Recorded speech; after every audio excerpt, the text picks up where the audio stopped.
Jiswielek li nsaħħu l-infrastruttura l kulħadd Maltin u mhumiex. Jiswielek li Malta ma tibqax tintradam taħt il-bini. Jiswielek li l-liġijiet Maltin u Ewropej iservu ta' tarka li taħdem għal kulħadd. Jiswielek li l-ġid li tiġġenera l-ekonomija jissarraf f'pagi aħjar u living income garantit. B'ADPD fil-Parlament Ewropew jiswielek.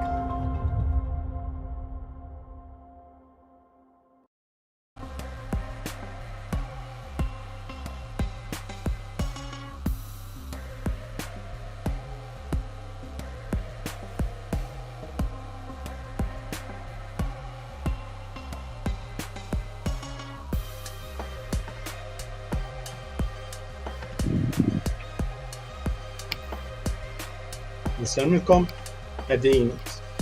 Okay, we're live and we said that the program was going to be in English, but I started in Maltese by mistake. I'm so used to speaking Maltese in politics, but it doesn't matter. So here we are. This is a discussion by the Green Party. In Malta we're called ADPD. I'll give you a brief history shortly. I'm Ralph Kassar. I'm the Secretary General of the party and also a candidate for the European elections and local elections. Mina Ċaktolu, who is a member of the treasurer of the party, but also a member of the executive committee of the European Green Party, the chairperson Melissa Bagley, and youth and activists in the youth section, Axel Grima. So today, we'll be talking about the European elections and also local elections in Malta from the perspective of our party, of the Green Party. The Green Party was founded in 1989. It was called Alternativa Democratica and also Alternativa Democratica, the Green Party, AD, the acronym AD, the Green Party. It was the first after independence, the first in 1964, the first third party in Malta. As a lot of you may know, the Maltese political scene is quite tribal and polarized and dominated by the nationalists, who are a conservative, a Christian Democratic Party, and by the Labour Party, who are a Labour Socialist Party, Social Democratic Party. Since 1989, the Greens have had various local councillors on and off. The electoral system makes it very difficult for us to penetrate the system. It's although it's a single transferable vote system, it is not proportional over the whole country. But we have always had what we call a national quota, so enough votes to get one seat had the system been completely proportional. In fact, at the moment, we're in court in the Constitutional Court to ask the court to declare that every vote should count, should have the same weighting, should count the same as is declared in the Constitution, and we're still waiting for judgment, hopefully in a few months time. Some more history. In 2020, the Democratic Party was formed. They had an alliance with the Nationalist Party to be on the same list in Malta, electoral list. In Malta, we don't have a party list system or an alliance, a pre-electoral alliance system.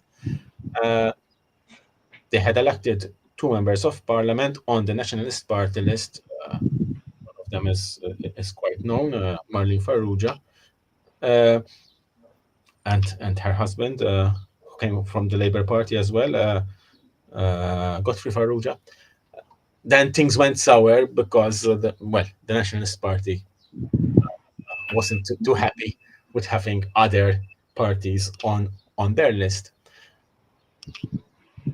2 years ago, the Democratic Party was joined the Green Party to form one party. That's why we are called, on the ballot sheet you will see AD plus PD.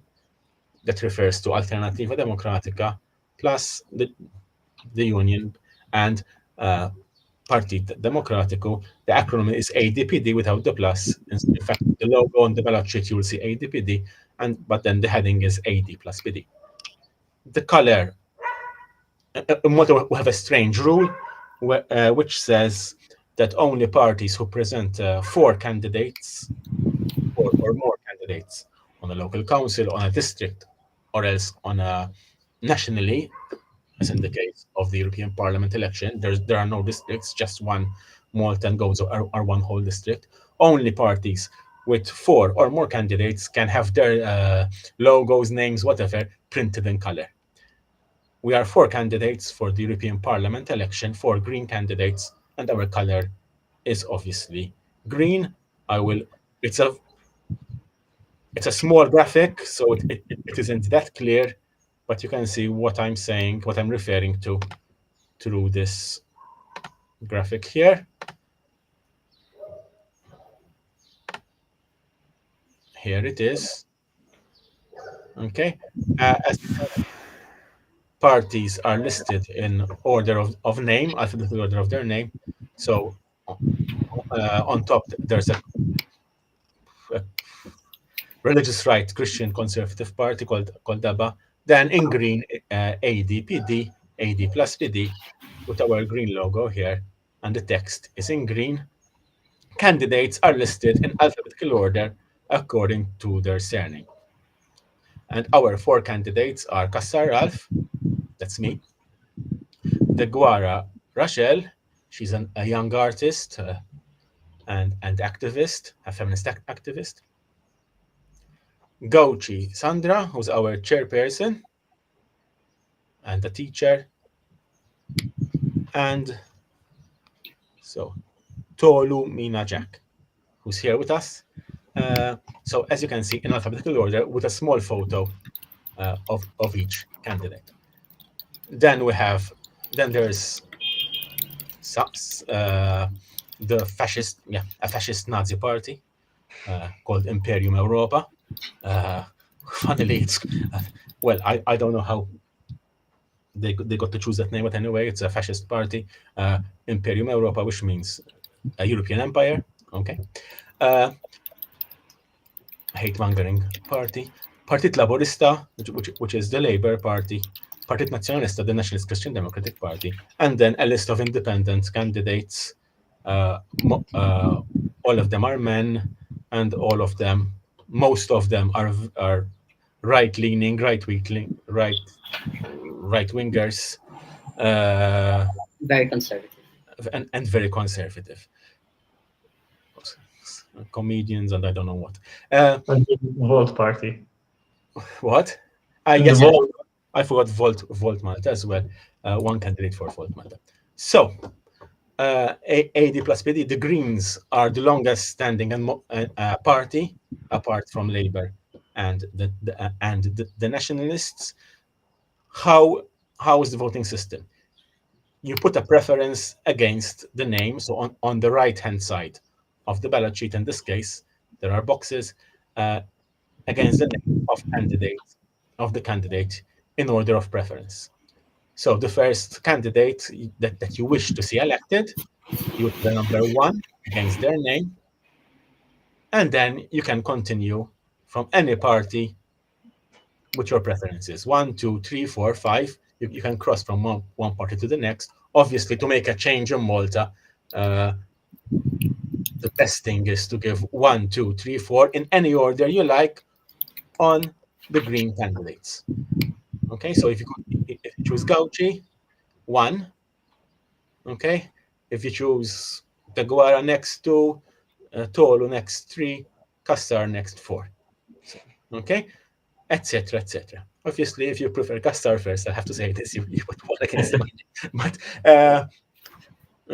and this is the most effective vote. We are a progressive party. We're a green party. We need the boost to send a strong message that you also want to see change in Malta. I think you're all seeing what's happening in Malta with the tribal bickering and the corruption cases and the conservativeness of the parties, especially the Nationalist Party and the other parties. a boost for the Greens will really help us continue our work and in favor of a greener and better Malta, but also a greener and better and more progressive Europe. I don't know, Mina, if you want to add to this, I just want to add that it's I'll quite remove this historical to see the color green on a ballot sheet for the first time. It's quite exciting for us as well, as the Green Party, to have our color green on the ballot sheet. We have 4 candidates that I believe between us the average age is late 30s, which I also find very attractive, quite a young list compared to some of the other candidates who are running, and especially the independents. We also have what I call a very gender progressive list, in the fact that not only is 50% of the list women, but we also have myself as a trans and non-binary person on the list. So it's the first time, in fact, that ADPD has presented a list where more than 50% of the candidates are not men. And that is for us as well a sign of the progress we have made as a party to speak as well to people of other genders, particularly women, and to get women involved in the party, which has been a challenge in the past. And part of that is thanks to the fact that we have a female chairperson. And so having a female chairperson, and historically in Malta, it's very rare to have a female leader of a political party. It's actually really changing the way we do politics. It's not obviously just about the representation of the different genders in the party, but also what we stand for in regards to gender equality and everything else. And so it was quite a shock to see the Labour Party has only 2 women on its list, and in their manifesto for the European Parliament elections, they do not mention the word gender or women once. Yeah, in fact, if you look at the manifestos of the other parties, the Conservatives, the Nationalist Party, just issued an 8 points. 8 points. An 8-point lead, basically. It's like now, I understand if I were to submit an abstract and call it a thesis. That's it. That's it. And it's not even a summary of the manifesto. The whole manifesto is just 8 points. And that's when I challenged David Adjus about it this morning on Newsbook, he said, well, everyone knows what we stand for. So. Okay. Anyways, I'd rather talk about us. Yeah. And the Labour Party's manifesto, to be honest, isn't much better. I mean, it's barely 6 pages, with lots of waffle and lots of nationalistic waffle. So for maybe the people who haven't been here for long, and maybe they've seen the huge posters, billboards with a huge Maltese flag. Those aren't billboards from some nationalist right-wing party. Those are billboards from the Labour Party. Surprise, surprise.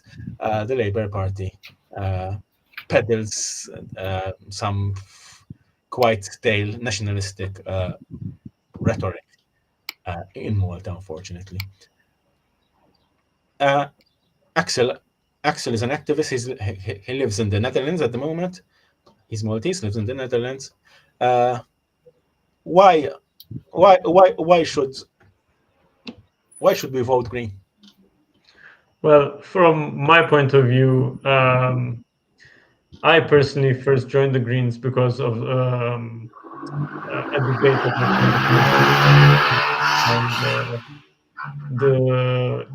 when we were allowed to submit questions, and luckily my question got chosen to be asked. It was about public transport, and it was a leaders debate. So at the moment, at the time, it was Carmel Cacopardo who was the leader of the ADPD. And from the 5 leaders that were up there on stage, the only person who actually provided a substantial answer to my question was Carmel Cacopardo. The others were all fluff and some debate about the metro between the Nationalists and the Labour Party. And because of that, I really appreciated this. I had studied a lot of transport economics articles before, because it's one of the fields that I enjoy studying about.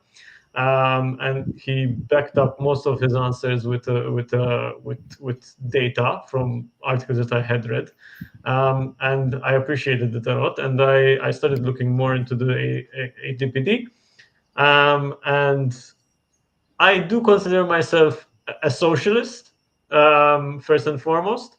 And once I actually started to get into the manifestos of the other parties and all of the parties that I could find, um, out of all of them, the Green Party was actually more socialistic leaning than the Labour Party itself. Well, the new left is surely green. I mean, the Yeah. old left is, well, I won't go into that, but And nowadays, when I look at the red and the blue party, I barely even see a distinction. Yeah. Maybe one is more liberal, slightly more liberal than the other. But in reality, I view them both as quite center-right. And since I'm a socialist, it doesn't attract me whatsoever to look into those parties anymore. So apart from a handful of independents that I like, the Green Party, I feel, has more going for it. And I'm quite an environmentalist myself. So this is why I ended up Yeah, here. great. Let me, incidentally, these are four candidates for the European election. Rachel Degwar on the left, Mina Jaktolu, Ralph Kassar, and Sandra Gauci. Later on, we'll also speak about the 7 candidates we have for local elections. Mina, on a European level, and in the European Parliament, we are the party who are full members affiliated with the European Green Party. So a vote for the Green Party in Malta also strengthens the Green movement in Europe. Yeah.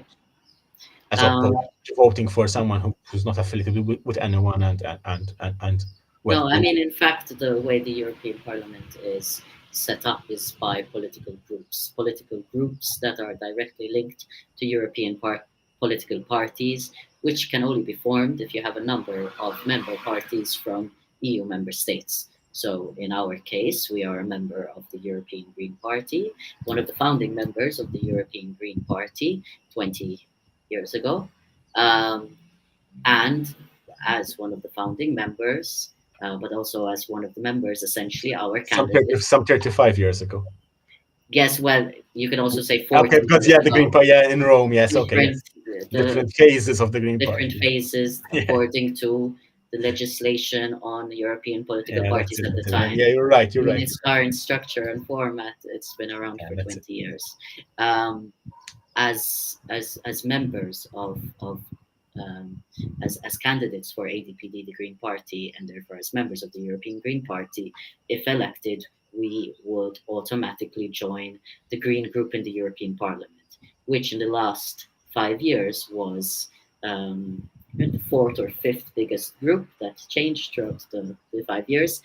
Unfortunately, it seems like we will be losing some seats in some other countries, and therefore we would not manage necessarily to retain that 4th or 5th spot in terms of the size of the group. Why does this matter? The way discussions are held at the European Parliament is really according to the size of the group. So the bigger the group, the more leads they will have on different portfolios, on reports, the more time they will have, speaking time they will have in the parliament itself. So, for instance, if you elect someone who is an independent candidate, they join the parliament as non-affiliated. When you are non-affiliated, you do not have the same budget that members of political groups have. You would not have the same strength to lead a report. In fact, you cannot lead a report. And you would be the last priority in terms of getting speaking time in the actual plenary.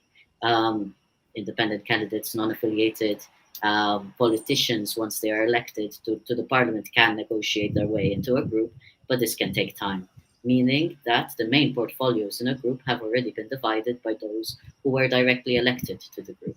So in the case of wanting and needing, indeed, a member of the Green Group that comes from Malta so that we can represent and present on the very specific cases for Malta, well, the best way to have that is to directly elect someone from ADPD. We would be able to hit the ground running. The fact that I've been working on EU level over the past 5 years means I have the contacts and the ability to negotiate as well good portfolios for us. So were Sandra to be elected, were Ralph to be elected, I would be able to help them negotiate good portfolios to have and to lead on that could really represent what our members and what our voters expect from us. So this is a great advantage, actually, to be a part of the European Green Party, to be an integral part with my role as a committee member of the European Greens, having contributed on their manifesto, for example, having contributed quite significantly to their campaign on a European level, and being in touch with candidates from other countries and understanding the struggles that they might be facing that are also similar to the ones that we face in Malta as a Green Party. So, Melissa, you're more involved on a, let's say, on a local level. That's correct. In Birzabuj, in your case. Right. We have 7 local council candidates this time around, including you on Birzabuja, myself, Ralph Gasser on Aħdar. Al-Balzan, we have a young guy, a student in political science, Samuel Vella, Kara, Mark Zerafa, Marta Scala, Brian De Cerlis, and Talpieta, yes, Talpieta Guardamanja, Janet Zara Walker, and on St. Paul's Bay, we call it San Paolo Bahar, Sandra Gauci. Yeah, we would have liked much more candidates. It's difficult to find candidates in Malta because of various reasons. We also filter people. It's not just somebody coming along, and because they know how to, I don't know, take a selfie. They can be candidates. But it's a struggle. It's a struggle to find candidates. Melissa, can you explain the challenges which different localities face? But the main focus of our manifesto. So we'll start with the local council one and then go to the European manifesto as well. I have here it is. Obviously, those seeing us online now, live, will not be able to read our manifesto online, but that's just to give you an idea of our manifesto. It focuses on the main issues for what we think are the main challenges for local councils. You can find the manifesto in English. In a moment, I'll change the ticker feed. The one showing right now is for the MEP elections. If you go to adpd.mt, there are banners at the top, and you can click on the banners. That's for the MEP elections, for the European Parliament elections. This one, /Kunsill Lokali 2024, is for the local council elections. You don't have to remember that address. Just go to adpd.mt. And the top banner will scroll the top banner, and you'll find the local council page. So the main points.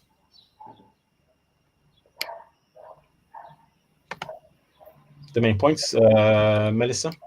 Okay, so basically we're looking at governance at a local level, and this governance will be based on the 6 major principles that are embraced by all Greens around the world, which are ecological wisdom, social justice, and participatory democracy, non-violence, sustainability, and respect for diversity. Now, people may think immediately of being environmental friendly or pro-environment, and that's also important. That's probably the main thing ADPD is known for, or the Green Party in general, okay? And it's good to know that, listen, this is not the only thing that we are known for. We also look into good governance. We look into financial responsibility, transparency, spending money wisely, cautiously, rather than doing so in a haphazard way. So financial responsibility is something I personally like because it's very important. This money is coming from our taxes, and I think that people have the right to know where their tax money is going. Even though maybe locally we tend to say tal-gvern, viva tal-gvern, eventually that money is our money. I'm sure most of us hardworking people are aware of our taxes being paid, and that's where it should go. It should go back into the community, okay? And that is something which is very important, okay? It's for us. It's not just something given to us by the government because the government is doing us a favor, like some kind of Santa Claus, okay? Like right now we see this czekijit, but that's another issue altogether, okay? It's also good. The issue with local councils is that local councils are financed directly through a government grant, and so it's really challenging to finance all the projects, necessities, whatever, because the grants haven't gone up in line with inflation and whatever, in line with expectations. Another issue which is pressing and which we will work on is challenging as well, but we must slowly but surely get there. The good administration of public land administered by councils, and also more street trees, more urban tree planting, done properly and professionally. It is obvious that trees in urban areas are essential, even because of climate change. So they help reduce heat islands, that they call them, clean the air, reduce noise pollution, etc. I know it's a subject which is close to Axel's heart, we can say, is mobility. In recent weeks, we have been talking about Brian DeCellis, our candidate Omar Saskala, for example, emphasizing accessible pavements and accessible streets. But we also talk about residential speed limits of 30 kilometers per hour and encouraging, even Samuel Vella in Halbalzan talks a lot about it, encouraging alternative mobility and clean mobility in our localities. I think Axel from the Netherlands maybe have a different perspective now about how important mobility, clean mobility, active mobility is. Yeah. Any thoughts? Yes. Well, one of the major reasons why I chose to come live in the Netherlands was mainly because of this. I wanted to experience what living only using a bike and sometimes the metro and public transport looks like in real life. And since obviously, unfortunately, we're not afforded that privilege in Malta, I had to look elsewhere. And ever since I moved here and I started using the bike to get around, I realized how peaceful life could be on a bike. Usually when I was in Malta and I was trying to travel around, obviously I used my car just like everyone else. And I always remember how angry how annoyed, Frustrating, no? Yeah. frustrated, all of these feelings come up when I think of a car.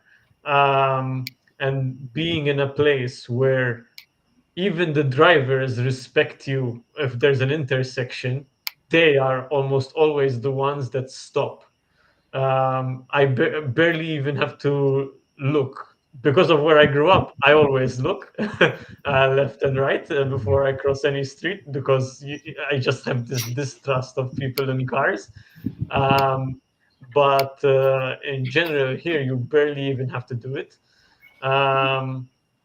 And it's even going to work. It takes me 15 minutes to go to work, and I work roughly 5 kilometers away. And going by bike every day is extremely special. It wakes you up. It gives you lots of energy. If there's a fresh breeze, you can enjoy it. And if I cannot use my bike, for example, because there's heavy rain or a storm or something, the multitude of different types of mobility options that you have here in the Netherlands, I could go by bus, by metro. Obviously, you can go by car, but that actually is almost the longest route out of all of them because you have to exit to the ring road Ring and roads, then go exactly. back into. And here, what I always thought was a privilege in Malta that we had was the free parking around. In the Netherlands, it almost there barely is any free parking, only in like smaller villages. While if you go into the heart of a big city like Amsterdam, in our case, it would be more like Sliema in this case. All of there are barely any parkings on the street, and you have to go to specifically designated zones, um, which are huge parking lots, and the prices are extremely, extremely Yeah. expensive. So what we're saying is that we want to provide different options because it's in our interest at the end of the day to go green, even on mobility. I will go through the rest of the program because we're tight with time. Obviously, we talk about pedestrianization, bike racks, increasing bike racks, the issue with pavements being blocked and encroachment of public spaces, and we have a history of working on these issues. Open spaces in urban areas, real open spaces, not commercial spaces. And then obviously there's another aspect, a community aspect, free cycling, thrifting, which can also create a community around these aims and objectives, and aiming for zero waste. But also we will continue our work against the extension of building zones. And we insist that local councils should become more and more autonomous. Unfortunately, they have become a sort of customer care center for government. We are still a very centralized country here in Malta. It's in the interest of the big parties, in this case of the Labour Party, to keep control, and we will continue to work against this penchant for centralization and control by government ministers. Well, for nepotistic reasons at the end of the day, for clientelist politics. Then obviously the community aspect, working with local NGOs, sports activities, and our guiding principle is the common good built on a sense of community. This manifesto, although it's a local manifesto, ties in very well with our European manifesto. Why? Because we apply the same principles on a European level, on a national level, and also on a local council level. The principles are the same. Obviously, then some issues might be tackled at different levels. For example, climate change. If we're talking about climate change on a local level, and encouraging sustainable mobility is an aspect of fighting climate change. On the European level, then there are targets, laws, and regulations for industry, etc., which are maybe not applicable to the policies devised by local councils. Mina will help me go through the European Manifesto. We won't go through it in detail. Again, to access the version in English, there's a whole page, adpd.mt/mep-2024. You don't have to remember that, just adpd.mt. There's at the top. It's easy to find the MEP 2024, the European Parliament landing page. Yes, and on the landing page, just to let people know, you can find everything we've been doing during this campaign. There's a list of debates that we have attended. There is a list of opinion articles or articles that have been published in the press or that have been published on our own blogs when the press doesn't publish us.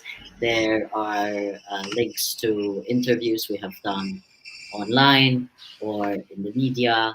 And what I find is perhaps the most important part, we also have a list of engagements with NGOs and civil society who reach out on a regular basis to discuss and talk with us, and where possible, we include more information on those. So, for example, ROTA, the NGO that promotes cycling and advocates for better cycling infrastructure in Malta, invited us to a bike ride in Malta, and we indeed signed a declaration by them, the votebike.eu, and there you can see who has signed the pledge as well as who attended the bike ride, for example, with the MEPs.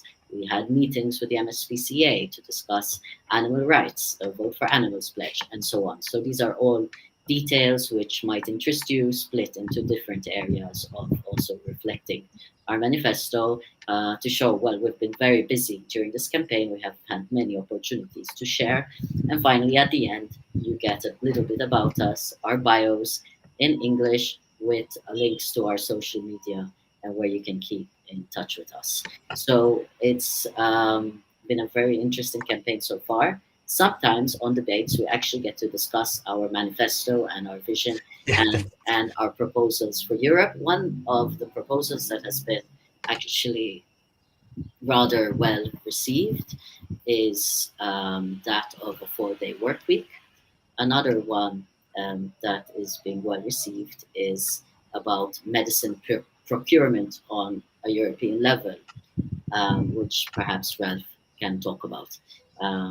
Yeah, the manifesto is based on the European Green Party manifesto, but adapted for the Maltese context. But it's still green. It's still very green. In Maltese, we say Aħdar, now green. Aħdar ta' veru, very green. True greens. Maybe you're seeing, well, the logo behind me here. It says Jiswielek. Jiswielek means It's worthwhile. It's worthwhile. Thank you. So we chose the slogan in Maltese. It's more colloquial, but yes, it's worthwhile. It's worthwhile to go green in this case. And Mina mentioned the 4-day week, but also the European Union level procurement of medicines, especially rare medicines.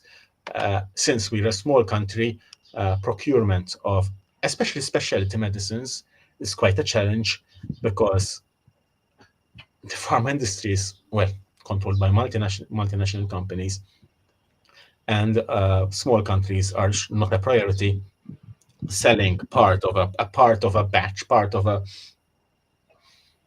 not even a few million tablets to one country isn't worth their while. That's why one of the proposals, which also comes through the European Greens, interestingly enough, because we might think that we are a small country, we're a micro country, but there are other small countries which also have this issue of procurement. So affordable healthcare and access to care. Obviously, from a green perspective, then it's not about getting the care when you get sick, but preventing the causes of diseases. And that's why the emphasis on going green, the emphasis on getting to zero waste, zero pollution, a totally circular economy as by 20.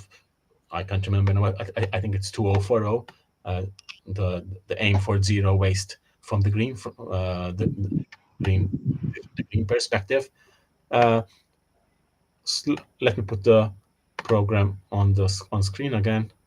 Remember, you can find it in that address there below, and I'll go through each headline,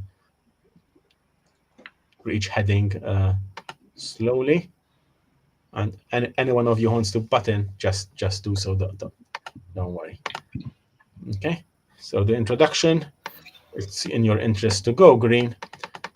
Obviously, the main challenge we're facing is protecting the climate. It's climate change and tying the move towards a well-being economy to this green and social deal. We firmly believe that the transition should be financed by the big polluters.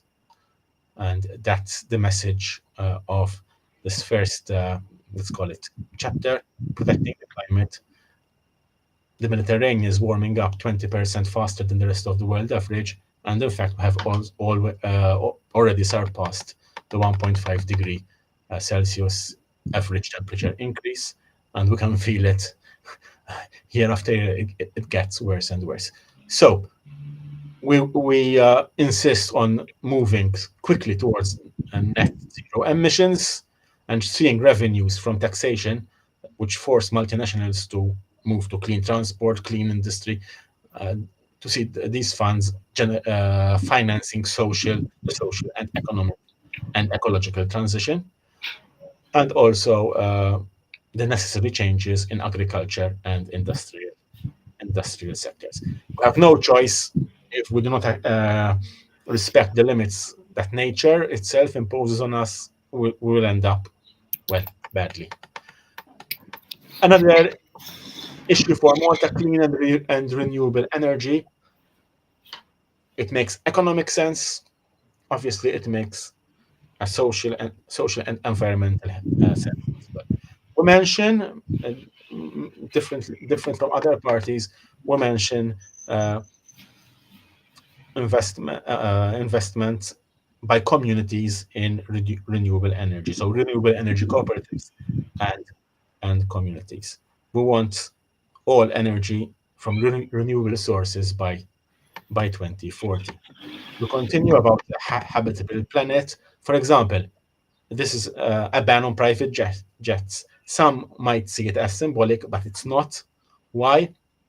Because billionaires should not be exempt from their responsibilities to the rest of the community.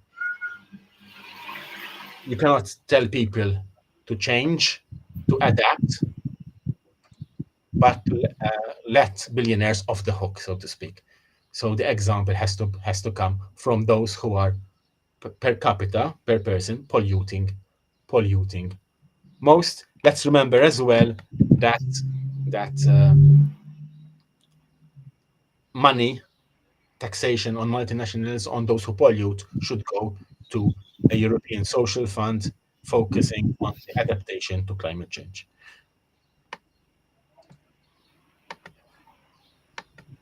Well, clean energy and transport, we touched on it in our local council manifesto as well.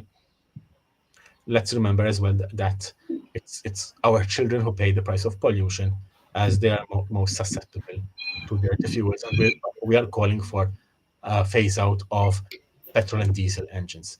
Around Europe, around 200,000 people die each year because of air pollution. There are hundreds of people, 100 and above, dying each year because of air pollution.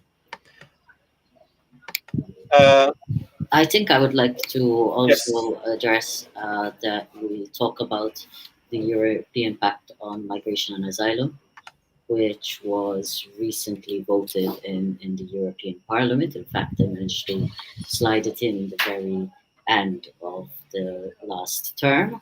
Unfortunately, it's not fit actually as far as the pact goes.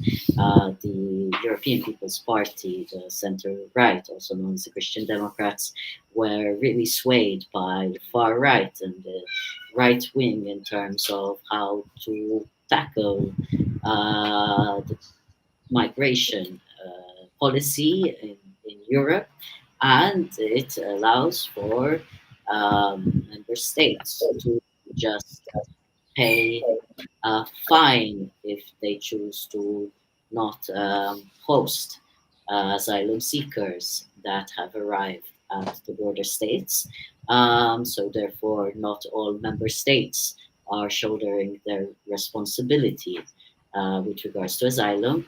And additionally, it also pushes the procedure of monitoring and also processing asylum seekers' claims to third countries, Such as Libya. such as Libya, such as Tunisia, which do not respect human rights.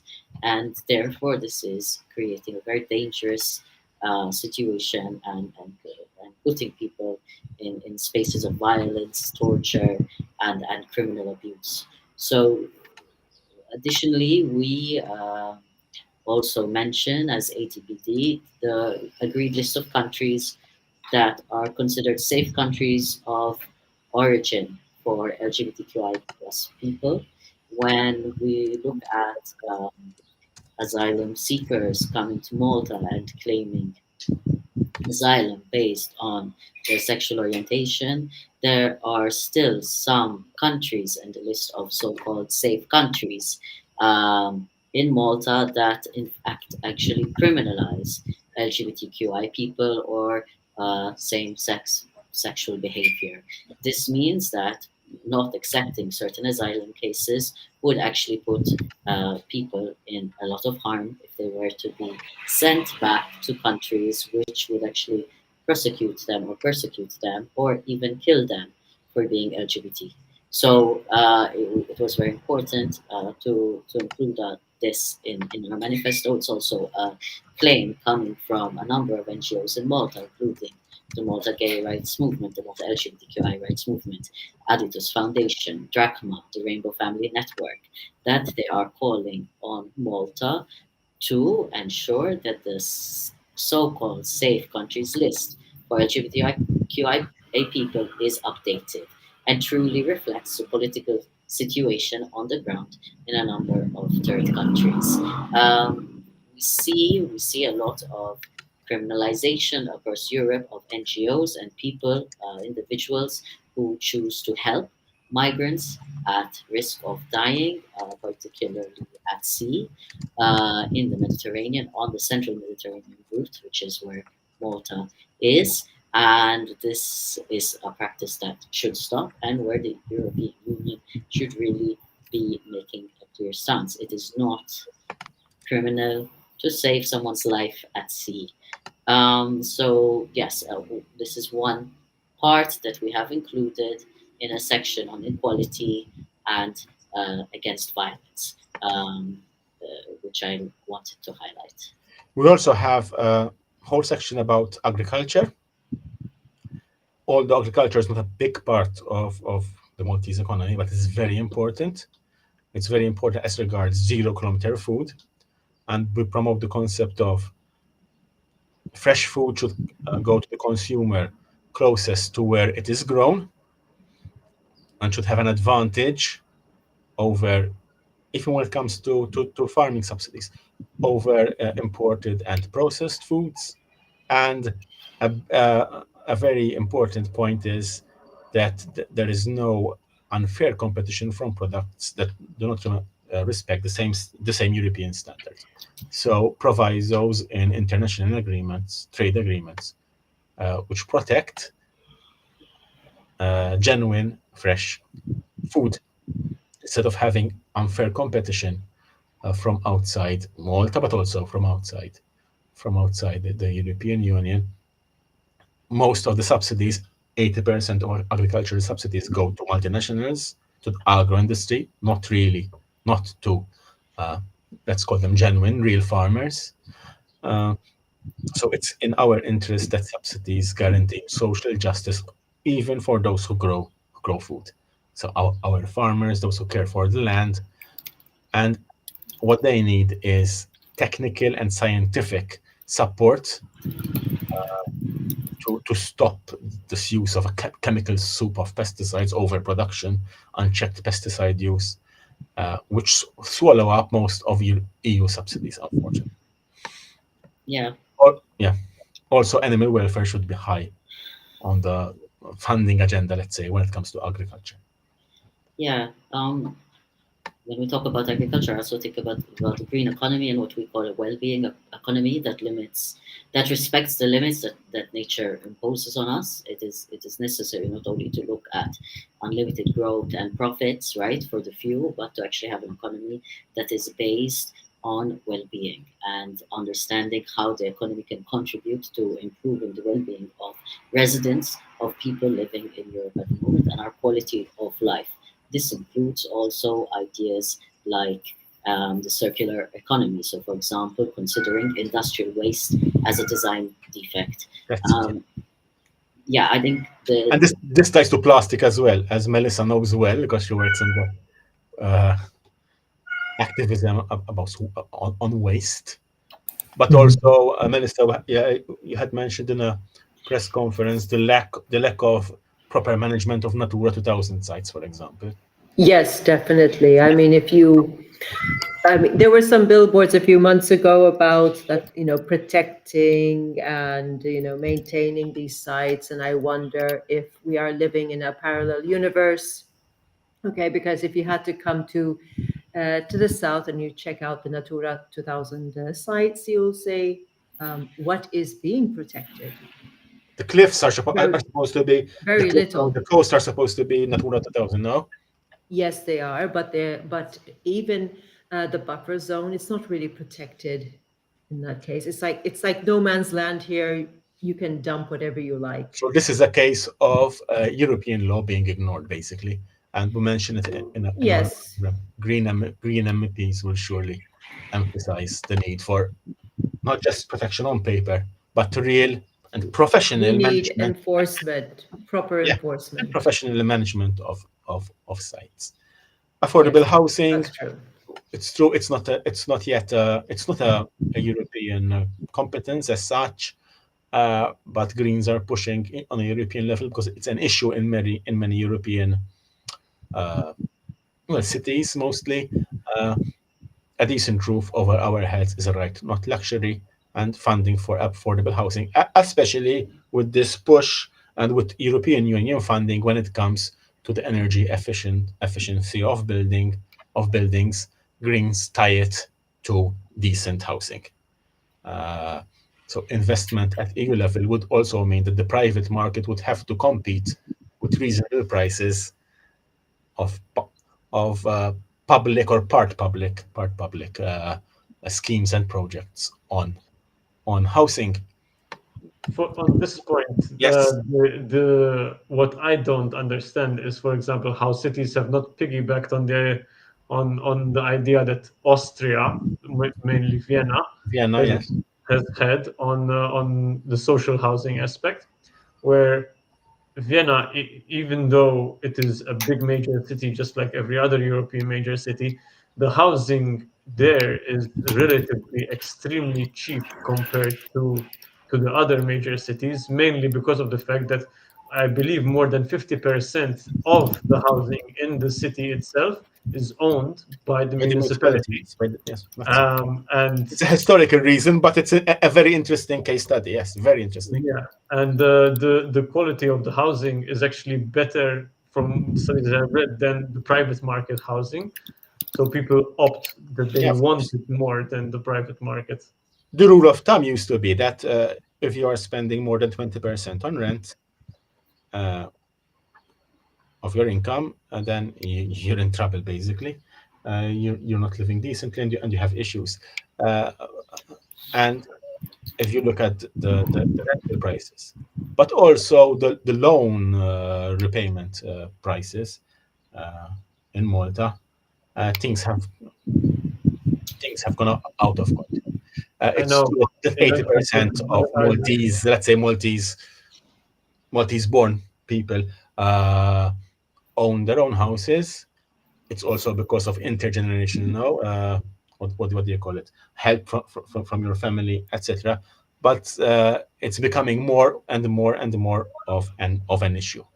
And if we're not careful, well, the problem is that successive governments have incentivized property speculation. Instead of discouraging speculation, they have incentivized speculation with property prices far outstripping any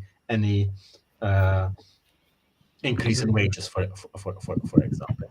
And this is one of our proposals as well. We have to change and stop this focus on speculation and the government subsidizing speculation. There are various other issues tackled. Mina mentioned the green economy and limits, so beyond growth.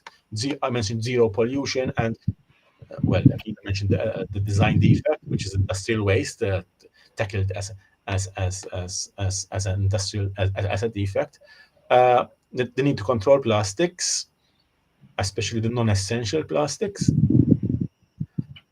and AI is something we haven't mentioned yet. AI, yes, that's it. I leave AI and maybe corruption as well to you, Mina. Yes, in terms of AI, I think the Greens in the European Parliament, particularly Kim van Schwarentak from the Netherlands, and she's thankfully running again as a candidate, has done a lot of work in this regard and following the files on AI, especially trying, to keep Europe at the pace at which the technology is developing. Unfortunately, laws in Europe take a long time to develop between the European Parliament and then the European Commission and the EU Council. So there are some things that have to happen much more quickly. And in fact, there were a number of parliamentarians from the Green Group in the European Parliament that were doing hours and hours of work, like 24-hour days almost, which I wish were not the case because that's not very healthy, but to get an AI Act kind of proposed as soon as possible. When it comes to AI, we have concerns that it can be used almost to monitor some workers' work. For example, platform workers, workers in the gig economy who might be delivering your food, or working as a driver in a cab that you call from your phone, that rather than being managed by people and therefore having a humane aspect to the workforce and to the workplace, they would actually be managed by AI, creating a rather stressful and tense environment. There's also the idea of how AI is used in surveillance, for example, that because AI is developed by humans that are flawed in our subconscious bias towards people who are different to the majority, then the AI itself would have an inherent bias, for example, in monitoring applications for jobs, in also surveillance of communities. There have been cases in the US that have shown that these security cameras, which use sort of feature detections, can be rather racist towards Black communities. So these are all considerations that on a European Union level should be considered in terms of what technology are we allowing our cities, our countries to be using.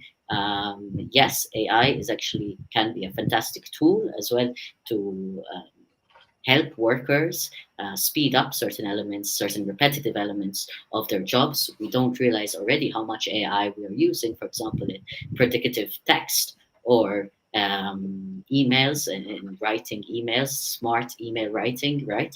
That can be very, very helpful. It can lead to sectors, especially in marketing, for example, where it's a very text-based or image-based as well, where workers will get less work.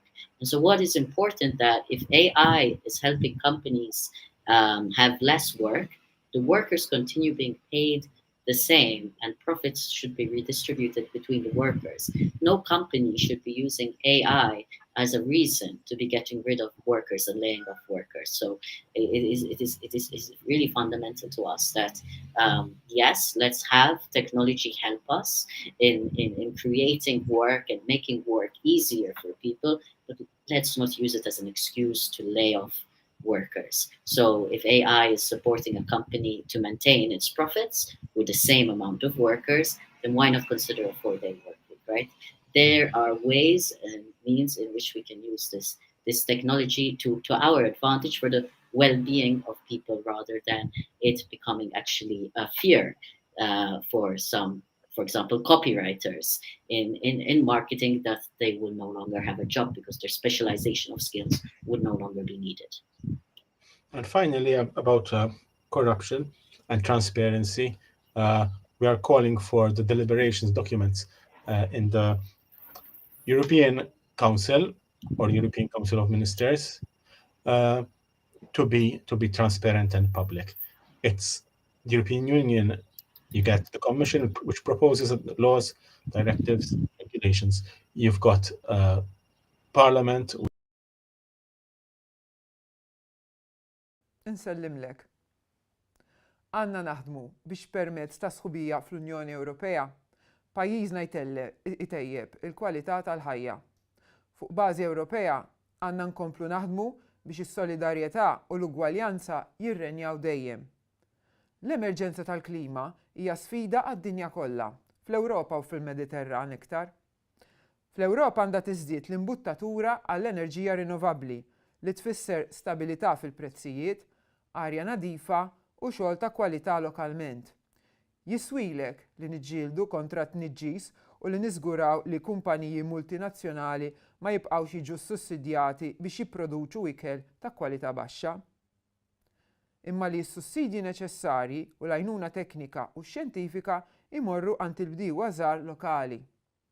Jiswielek li tivvota biex naslu għal patt Aħdar u Soċjali Ewropew li jiżgura investiment f'servizzi pubbliċi f'saħħithom, li jiżgura investiment Ewropew f'housing affordabbli, djar komdi li ma jaħlux enerġija u trasport pubbliku nadif li jaqdi aktar ħtiġijiet tan-nies lokalment u madwar l-Unjoni Ewropea.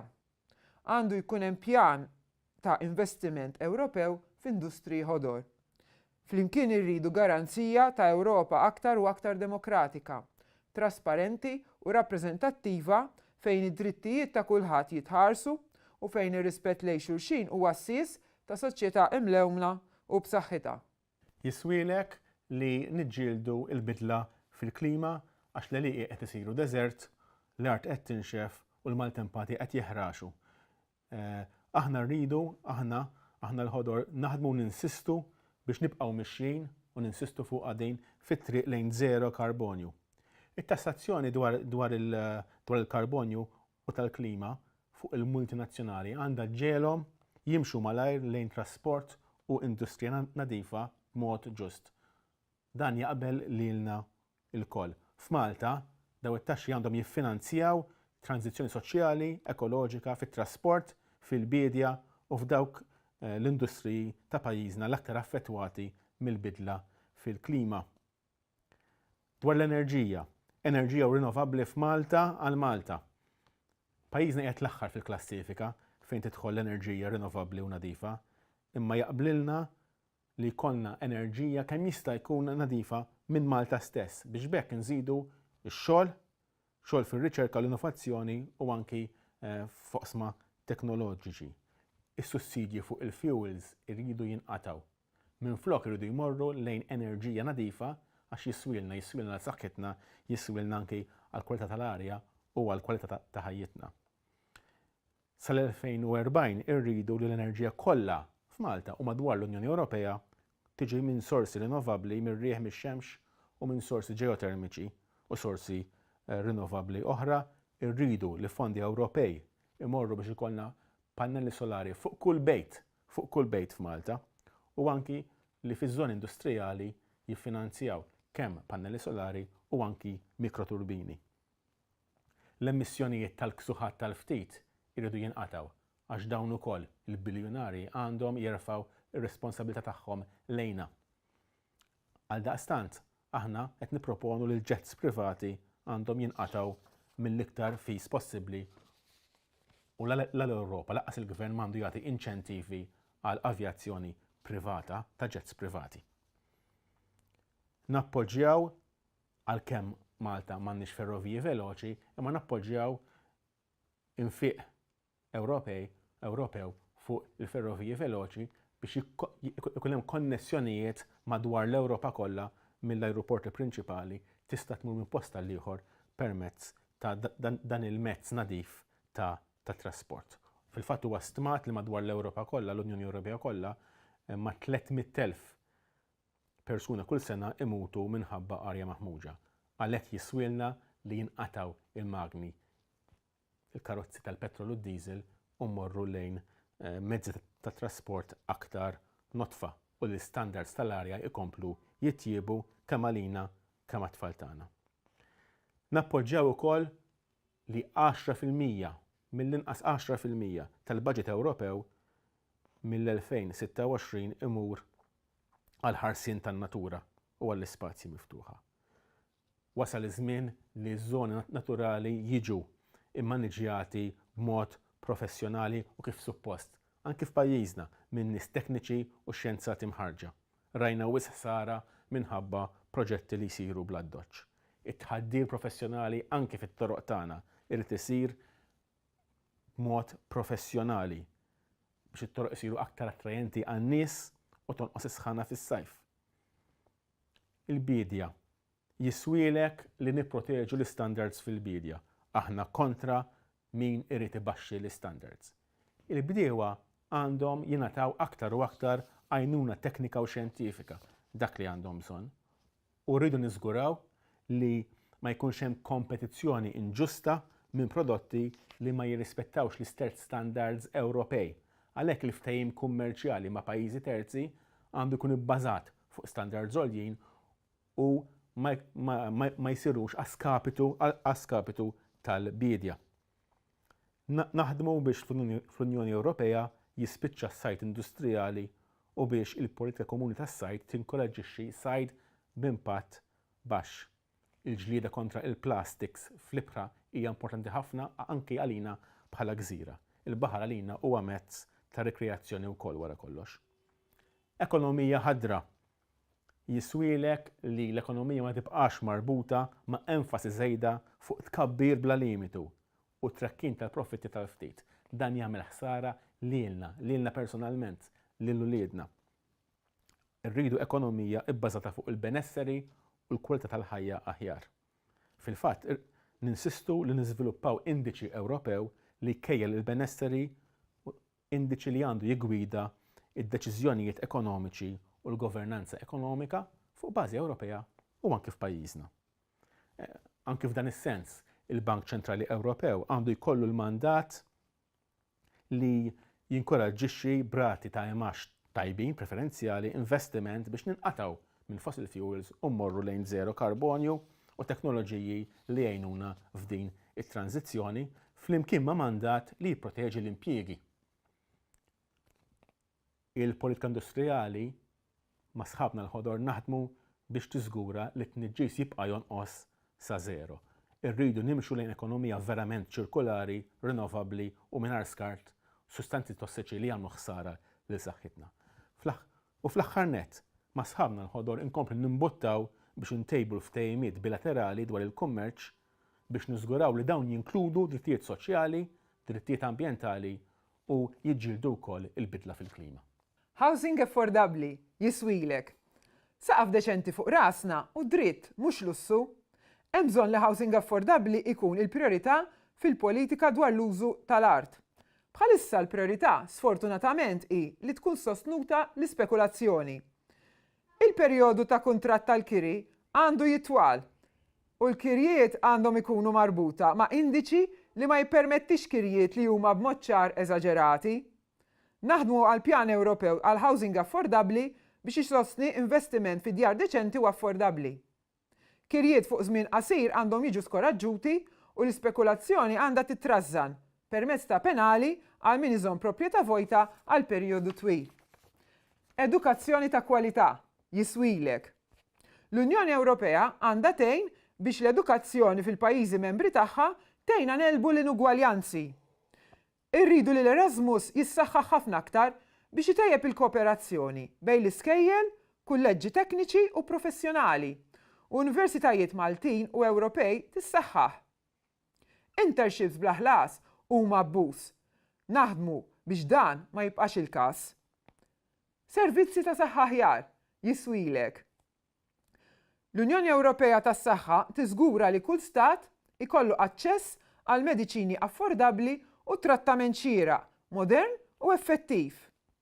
Nafu wkoll kemm is-saħħa mentali hija importanti u din għandha tingħata aktar attenzjoni. Pjan Ewropew għas-saħħa mentali għandu jinkludi aċċess għan-natura u r-rikreazzjoni, kif ukoll għall-attivitajiet kulturali u kreattivi. Ewropa soċjali, Jiswielek. Ħafna drabi, billi l-Unjoni Ewropea bdiet bħala Unjoni ta' suq ħieles, is-suq u l-kompetizzjoni jieħdu priorità fuq aspetti oħrajn. Il-patt Aħdar u soċjali li naħdmu għalih aħna l-ħodor huwa garanzija ta' kwalità ta' ħajja tajba għal kulħadd. Il-ħaddiema jxirqilhom pagi tajbin u deċenti. Mhux aċċettabbli li min jibqa' fqir da ma jfisser xejn li f'abbuż u esploitazzjoni. Il-ħodor fil-Parlament Ewropew waslu biex l-Unjoni Ewropea ikollha qafas biex il-paga minima issir paga li bija tgħix b'mod diċenti. Irridu nimbuttaw biex Malta l-paga minima issir paga li tista' tgħix bija b'mod diċenti, jiġifieri l-living wage. Irridu naħdmu biex platform workers ikollhom id-drittijiet kollha li għandu kull ħaddiem ieħor. Mhux biss il-paga minima, imma dritt għal ġranet ta' mistrieħ, lifa għal mart, ħarsin mill-perikli fuq il-post tax-xogħol u l-kundizzjonijiet tax-xogħol kollha li l-ħaddiema għandhom dritt għalihom. Jiswielek li t-tassazzjoni fuq min iniġġes u fuq is-sinjuruni tiżdied biex bekk it-taxxa fuq ix-xogħol tkun tista' tonqos. Niġġieldu kontra l-korruzzjoni. Jiswielek. Jiswielek li naħdmu għall-Unjoni Ewropea trasparenti, aktar demokratika u fejn il-kontabilità tissaħħaħ. L-iskandli tal-Qatar Gate urew li l-istituzzjonijiet tal-Unjoni mhux qed jagħmlu biżżejjed biex tinqeret il-korruzzjoni u jiżguraw l-imġiba etika korretta. Anke fl-Unjoni Ewropea aħna rridu awtorità indipendenti dwar l-etika, poteri ta' investigazzjoni u poteri li tieħu passi fejn issib abbuż ta' poter. Dokumenti u rapporti dwar leġiżlazzjoni li jkunu qed jikkunsidra l-Kunsill tal-Unjoni Ewropea fejn jiltaqgħu l-Ministri tal-Unjoni Ewropea biex jiddiskutu abbozzi ta' liġi għandhom ikunu pubbliċi. Il-proċess ta' leġiżlazzjoni f'dan l-istudju għandu jkun trasparenti. Mhux aċċettabbli li parti mill-proċess ta' tiswir ta' leġiżlazzjoni tibqa' mistura. Stampa ħielsa u indipendenti, Jiswielek. Naraw li l-att Ewropew dwar il-medja jiġi mħaddem sew f'Malta. Jiswielek li naħdmu għal-liġijiet Ewropew li jibqgħu jiġibu fix-xejn il-kontroll tal-PL u l-PN fuq ix-xandir. Kultant żmien partit minnhom jikkontrolla wkoll ix-xandir pubbliku. Dan il-kontroll jimmina d-demokrazija għax jipperpetwa l-gidba li tagħhom biss huma l-opinjonijiet li jgħoddu. Jiswielek ukoll li niżguraw li fid-dawl tal-att Ewropew dwar il-libertà tal-medja issir riforma tax-xandir pubbliku li jassigura rwot editorjali fidej ta' persuni bidejat varji u li għandu jwassar għal xandir pubbliku distakkat mill-gvern tal-ġurnata u mmexxi minn xandara professjonali. Ir-riforma għandha tfisser li tmexxija tax-xandir pubbliku kif ukoll il-bordijiet ta' governanza għandhom jintażlu bi proċess trasparenti u mingħajr xamma ta' diskriminazzjoni għal terminu fiss li ma jiddipendix fuq xi jfettillu l-gvern jew il-Ministru. Naħdmu għall-ugwaljanza kontra il-vjolenza, Jiswielek. Jiswielek li tinxteret il-mibeda. Jiswielek li nisfidaw il-mibeda tal-lemin estrem fuq il-migranti, persuni li jitqisu differenti, persuni LGBTQIA bħali u din il-mibeda ta' fetwa ħażin il-kwalità tal-ħajja tagħna kollha, iżid it-tensjoni soċjali u timmina il-kooperazzjoni u l-bini tas-soċjetà b'saħħitha.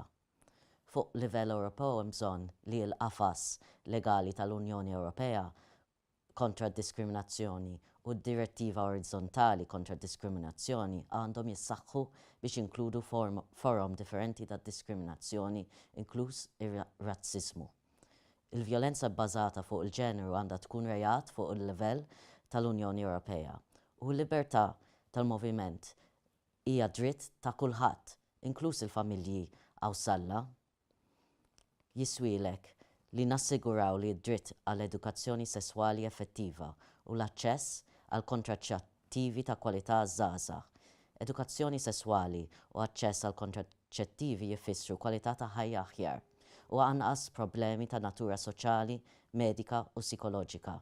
Ma jridu li ħadd jispiċċa l-ħabs għax jirrikorri għad-deċiżjoni ħafna drabi diffiċli biex jittermina it-tqala.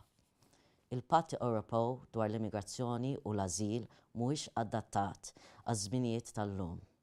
Jiswielek li l-istati membri kollha jerfgħu ir-responsabilità tagħhom għall-ażil. Pajjiżi tal-Mediterran inkluż Malta għandhom ikunu appoġġjati fil-missjonijiet ta' għajnuna fuq ir-rotta ċentrali tal-Mediterran. L-istati membri għandhom jgħinu fil-missjonijiet umanitarji ta' salvataġġ u m'għandu jkun hemm l-ebda ftehim bil-moħħbi jew mhux ta' pushbacks. M'għandu jkun hemm l-ebda kooperazzjoni mal-Libja fil-ksur tad drittijiet tal-bniedem, il-vjolenza qattila, it-tortura u l-abbuż kriminali tal-persuni. Għandu jkun hemm lista miftema ta' pajjiżi li mhumiex sikuri għal persuni LGBTQI+. L-intelligenza artifiċjali għas-servizz tal-bniedem. Jiswielek li naffrontaw ir-riski tal-intelligenza artifiċjali. Jiswielek li nassiguraw u nimplementaw il-prinċipju fondamentali tal-kontroll uman fuq is-sistemi kollha tal-intelligenza artifiċjali. Il-bniedem irid jibqa' fil-kontroll dejjem. Jiswielek li l-intelligenza artifiċjali taħdem għalik, għas-soċjetà u għad-dinja tagħna u mhux biex tikkontrollana u tissorveljana. Ma jridux teknokapitaliżmu. Jiswielek li l-Unjoni Ewropea tiżviluppa etika diġitali li ma tħallix li l-sistemi tal-intelligenza artifiċjali jintużaw biex jibbassru l-imġiba tan-nies bir-riskju ta' diskriminazzjoni, ta' tisħiħ ta' stereotipi eżistenti u segregazzjoni u esklużjoni soċjali u kulturali. Id-data tagħna m'għandix tkun tista' tintuża bla kunsens. Unjoni ta' paċi, kooperazzjoni u drittijiet tal-bniedem. Jiswielek. Il-politika barranija hija kompetenza nazzjonali. Imma jiswielek li nsaħħu l-kooperazzjoni u l-koordinazzjoni ta' azzjoni Ewropea f'dan il-qasam. Jiswielek li niddefendu n-Nazzjonijiet Uniti bħala l-assisa tal-valuri komuni bejn in-nazzjonijiet minn attakki ta' min irid ikompli idajjifa. Iridu ansi li nsaħħu l-kontabilità, it-trasparenza u l-effettività ta' Nazzjonijiet Uniti. Fil-Kunsill tas Sigurtà ta' Nazzjoni Uniti, id-dritt tal-vito għandu jitneħħa minnu fih u kull reġjun ta' dinja għandha jkollha rappreżentanza xierqa fuq dan il-Kunsill. Għandu jkun hemm diviżjoni netta ta' kompetenzi bejn l-Unjoni Ewropea u n-NATO. Stati membri bħal Malta li mhux membri tan-NATO għandhom ikunu inklużi f'kull diskussjoni fejn tidħol is-sigurtà tal-Unjoni Ewropea. Sta l-pajjiżi membri li jieħdu d-deċiżjonijiet tagħhom skont il-kuntest u skont il-każ. Il-priorità għandha tkun il-medjazzjoni, ir-rikonċiljazzjoni u li nevitaw il-konflitti minn qabel ma dawn iseħħu. Dan ma jfissirx li qatt mhux se jkun hemm bżonn nappoġġjaw pajjiżi li jissofru minn invażjonijiet u minn aggressuri.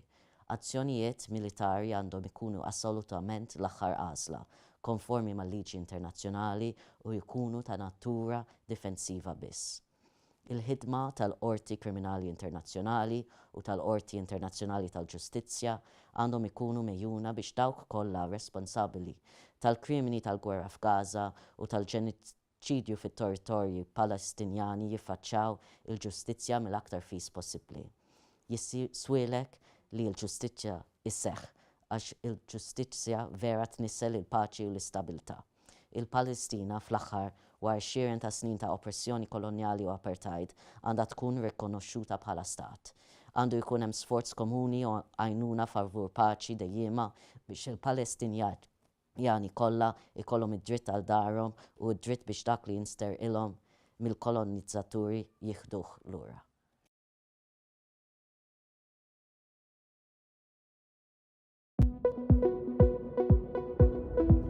Il-bankini għan-nies. Ninvestu iktar fi spazji għall-komunità. Ir-residenti jiġu mħarsa mill-bini abbużiv. L-indafa fil-lokalità tingħata priorità. L-imwejjed u s-siġġijiet ta' ristoranti nikkontrollawhom. Żvilupp erriedi neqfulu. ADPD fil-Kunsilli Jiswielek.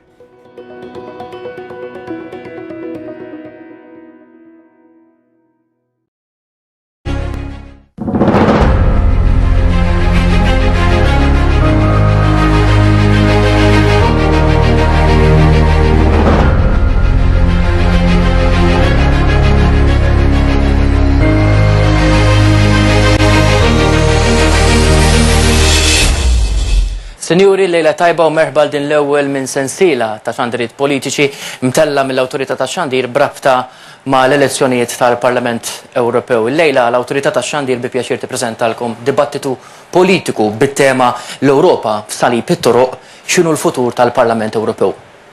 Jieħdu sem f'dan id-dibattitu David Aġus għal Partit Nazzjonalista, Steve Ellul għal Partit Laburista u Sandra Gawci għal ADPD The Green Party. Lejla tajba lilkom. Lilek ukoll. Sandra, tem oħra li tinsab fuq net tal-aġenda lokali kif ukoll internazzjonali l-inflazzjoni. L-ADPD x'miżuri jieħu fuq livell Ewropew biex jindirizza din l-isfida? Kif nafu il-Covid ġab sfidi kbar għax-xogħlijiet u anka għal-pagi u minn hemm aħna bħala ADPD parti mill-Green Party qed nipproponu il-living wage. X'inhija il-living wage? Il-living wage hija dik il-paga hija framework fuq livell Ewropej li tiggarantilek paga li tista' tgħix biha. Ma nistgħux iktar ikollna pajjiż li fejn jaħallas mod u fejn jaħallas ieħor jew ikella jkollok paga minima li ma tgħix biha. Aħna tal-Green Party nemnu li biex ikun hemm ġustizzja u demokrazija u biex kulħadd ikollu ħajja dinjituża irid ikun imħallas sew. Ix-xogħol itik id-dinjità, il-flus jagħtuk is-serħan tal-moħħ. Però mhux dejjem isir hekk u dan narawh anke hawn Malta. F'ċertu xogħlijiet fejn hemm ukoll sfruttar ta' ħaddiema, fejn hemm businesses li jaħdmu bl-isfruttar tan-nies u dan aħna ma naqblux miegħu. Hemm bżonn li għall-istess xogħol kulħadd jitħallas l-istess u din iġġib aktar level playing field għal kulħadd. Li inti tuża ċertu nies biex inti tkun tista' tħallashom inqas, dik qed turi kemm inti l-ewwel ħaġa l-business tiegħek mhux business vijabbli jekk biex ikampa trid tħallashom inqas. Kif ukoll li hija ekonomija ta' sfruttar li aħna dejjem kontrija. Nemnu li biex inti jkollok soċjetà ġusta, il-bidla titissir mill-qiegħ. Jekk inti saħħaħ il-pedament, jekk inti saħħaħ il-batut billi tagħtih paga ġusta li jista' jgħix biha, kulħadd se jgawdi minn isfel għal fuq. Ma nistgħux iktar inkomplu insaħħu minn qiegħed fuq u kompli tisfel ikompli jaqla ġo fih. Ħafna nies bħalissa għaddejjin u qed isofru iva l-għoli tal-ħajja li hija across the board mal-Ewropa kollha, però nirċievi ħafna missaġġi ta' nies li jgħidu li Sandra mhix qed illaħħaq bil-paga, il-loan mhux qed illaħħaq miegħu, jew żafna żgħażagħ li qasbis joħolmu li jkollhom daraw Malta. Dan għaliex m'hemmx garantit dħul sew u xieraq għal kwalifiki li għandhom għax-xogħol li jkunu studjaw għalih. U din hija xi ħaġa li tinkwetani u li hemm bżonn li naħdmu fuqha. Apparti li jkollna living wage, irid ikollna wkoll il-meritokrazija li terġa' tiġi moda.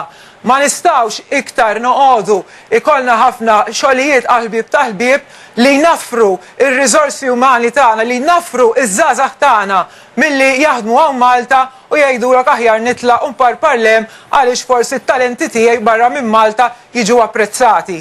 Ma nistgħux neffordjaw nitilfu riżorsi umani għaliex hija l-unika riżorsa li għandna Malta.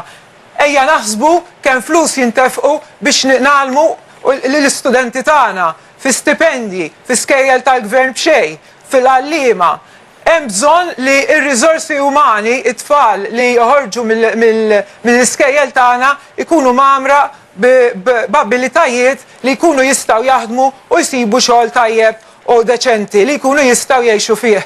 Ma nistgħux inqisuna pajjiż demokratiku meta ma naħsbux li għandna wieħed minn kull 5 li qiegħed fil-poverty line, li qed qiegħed fix-xifer tal-povertà. Għalxejn noqogħdu niftaħru bil-GDP jekk għandna wieħed minn kull 5 li qed jgħix fil-faqar. Jiena ninkwieta iva fuq dak il-wieħed minn kull 5 għaliex huwa parti minn Malta, huwa parti minn din is-sistema fejn min għandu l-flus joqobbu li għal min m'għandux u fejn iż-żgħir qed jitafas. U mhux biss jitnaqrulu mill-flus, mill-paga tiegħu, mill-way of living tiegħu, però anke mid-drittijiet tiegħu. Għaliex jgħidulu jekk ma jogħġbokx dax-xogħol, itlaqlem insibu ġat ieħor minn flokok li nħallsuh inqas. U din mhix soċjetà ġusta, mhix soċjetà ġusta fejn tgħeddet li tkeċċi mix-xogħol biex tiġġib ixatt ieħor li jisfruttaw. U aħna tal-ADPD Green Party se naħdmu biex int ikollok living wage u tgħix mod dinjitus. Mistoqsija li misti tratta l-governanza tajba. Taħseb illi l-politika Ewropea sissa kienet sinifikanti fit-tisħiħ tas-stat ta' dritt? Ifhem, nemmen li għandu jsir aktar xogħol dwar dak li għandu x'jaqsam mas-saltna ta' dritt, nifhem li fejn hemm l-ordni hemm it-tkabbir. Jekk inti qed tgħix f'pajjiż fejn m'hemmx regoli, fejn kulħadd jagħmel li jrid, dak se jeffettwa it-tkabbir ta' ċittadini bħala persuna u anke s-saħħa mentali tagħhom. Bħalmet naraw ukoll hawn Malta.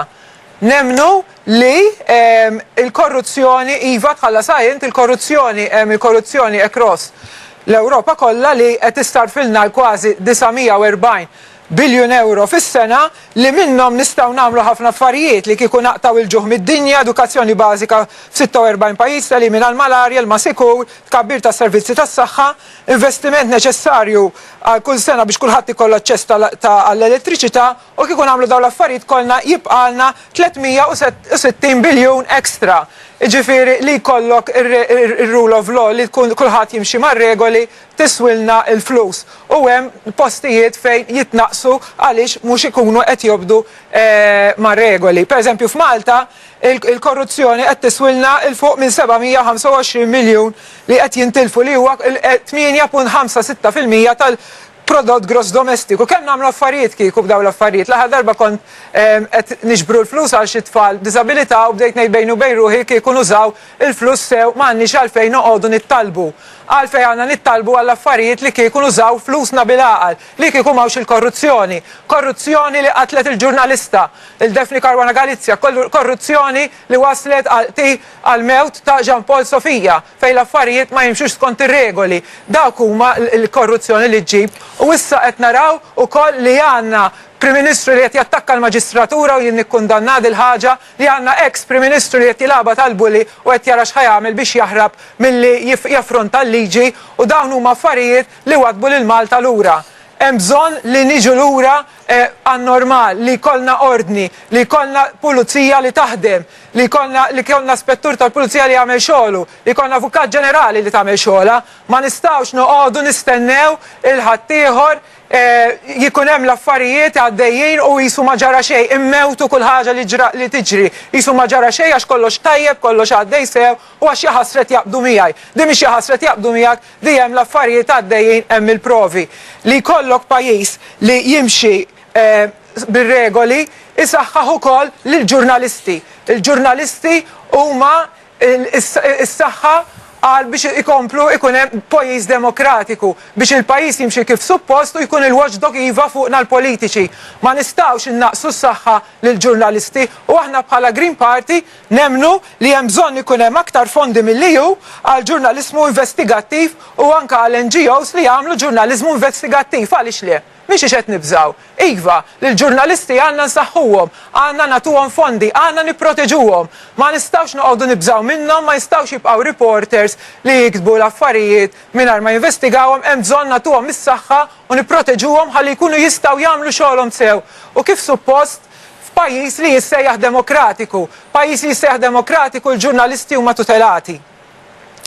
Nemmnu wkoll li bħala Greens fil-Parlament Ewropew ikun hemm ġlieda kontra l-użu ħażin tal-fondi Ewropej. Il-fondi Ewropej hemm bżonn li jintużaw baqal bħal kull ħaġa oħra biex il-poplu Malti mhux biss igawdi minn dawn il-fondi. Ġieli smajna fondi Ewropej li ma marrux fejn suppost. Aħna tal-Green Party niggarantulkom li jekk ikunu fil-Parlament noqogħdulhom ħassa li l-flus jintafqu kif suppost fejn suppost u jmorru għand min suppost. Ma ħbib taħbib imma l-affarijiet isiru ċar u bit-trasparenza. Nemnu li jekk inti għandek l-ordni, jekk inti tobdi ir-regoli u mhux iħalluhom fuq il-karta il-liġijiet ikun tajjeb. ċivili ġu mħarsa kemm lokalment kif ukoll fil-Blokk Ewropew. Storikament l-Alternattiva Demokratika kienet minn dejjem ta' quddiem biex tkun għall-avangwardja f'dak li għandu x'jaqsam ma' drittijiet ċivili. U issa wkoll maħniex inqas.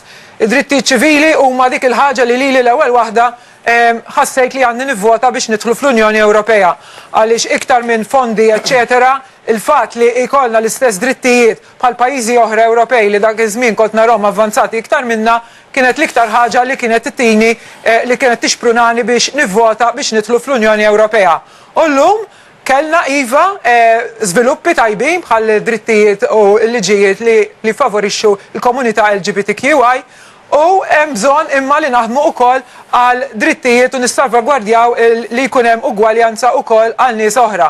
Drittijiet riproduttivi, dritt għad-dar tiegħek, dritt tal-edukazzjoni xierqa, dritt tal-ilma, dritt tal-enerġija, jekk jista' jkun enerġija nadifa. Dawn huma drittijiet li għalissa għadna inkaxkru saqajhom jekk naraw naqra s-sitwazzjoni ta' Malta, dritt tal-edukazzjoni, bħalissa tagħna il-collective agreement għadu fi sħab. Sħabi l-edukaturi huma mħasba u nkwetati x'se jiġri meta ħajjiġri u jekk ħajjiġri xi ħaġa.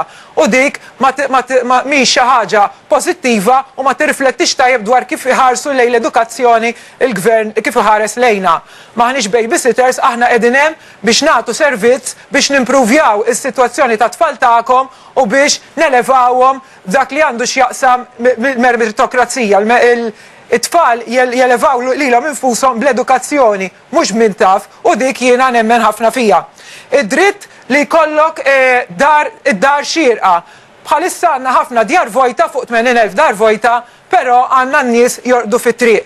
Għala għaliex id-dar salet mezz biex tispekula mhux sors ta' bżonn kif suppost id-dar hija bżonn, allura qed nispekulaw qed inkomplu nibnu bla-doċċ u nieħdu anke mill-kampanja tagħna biex inkomplu nħaxnu il-bwiet ta' ċertu nies. Aħna qed nipproponu li l-ewwel ħaġa id-djar iridu jkunu deċenti u affordabbli, mhux mibnijin qishom bil-bloks tal-Lego, li jkollok saqaf fuq rasek mhuwiex lussu imma wkoll hemm bżonn li l-perjodu tal-kuntratt tal-kiri jitwal, kirjiet marbuta ma' indiċi li ma jippermettix kirjiet li huma b'mod ċar eżaġerati, hemm bżonn ikun hemm naqra kontroll.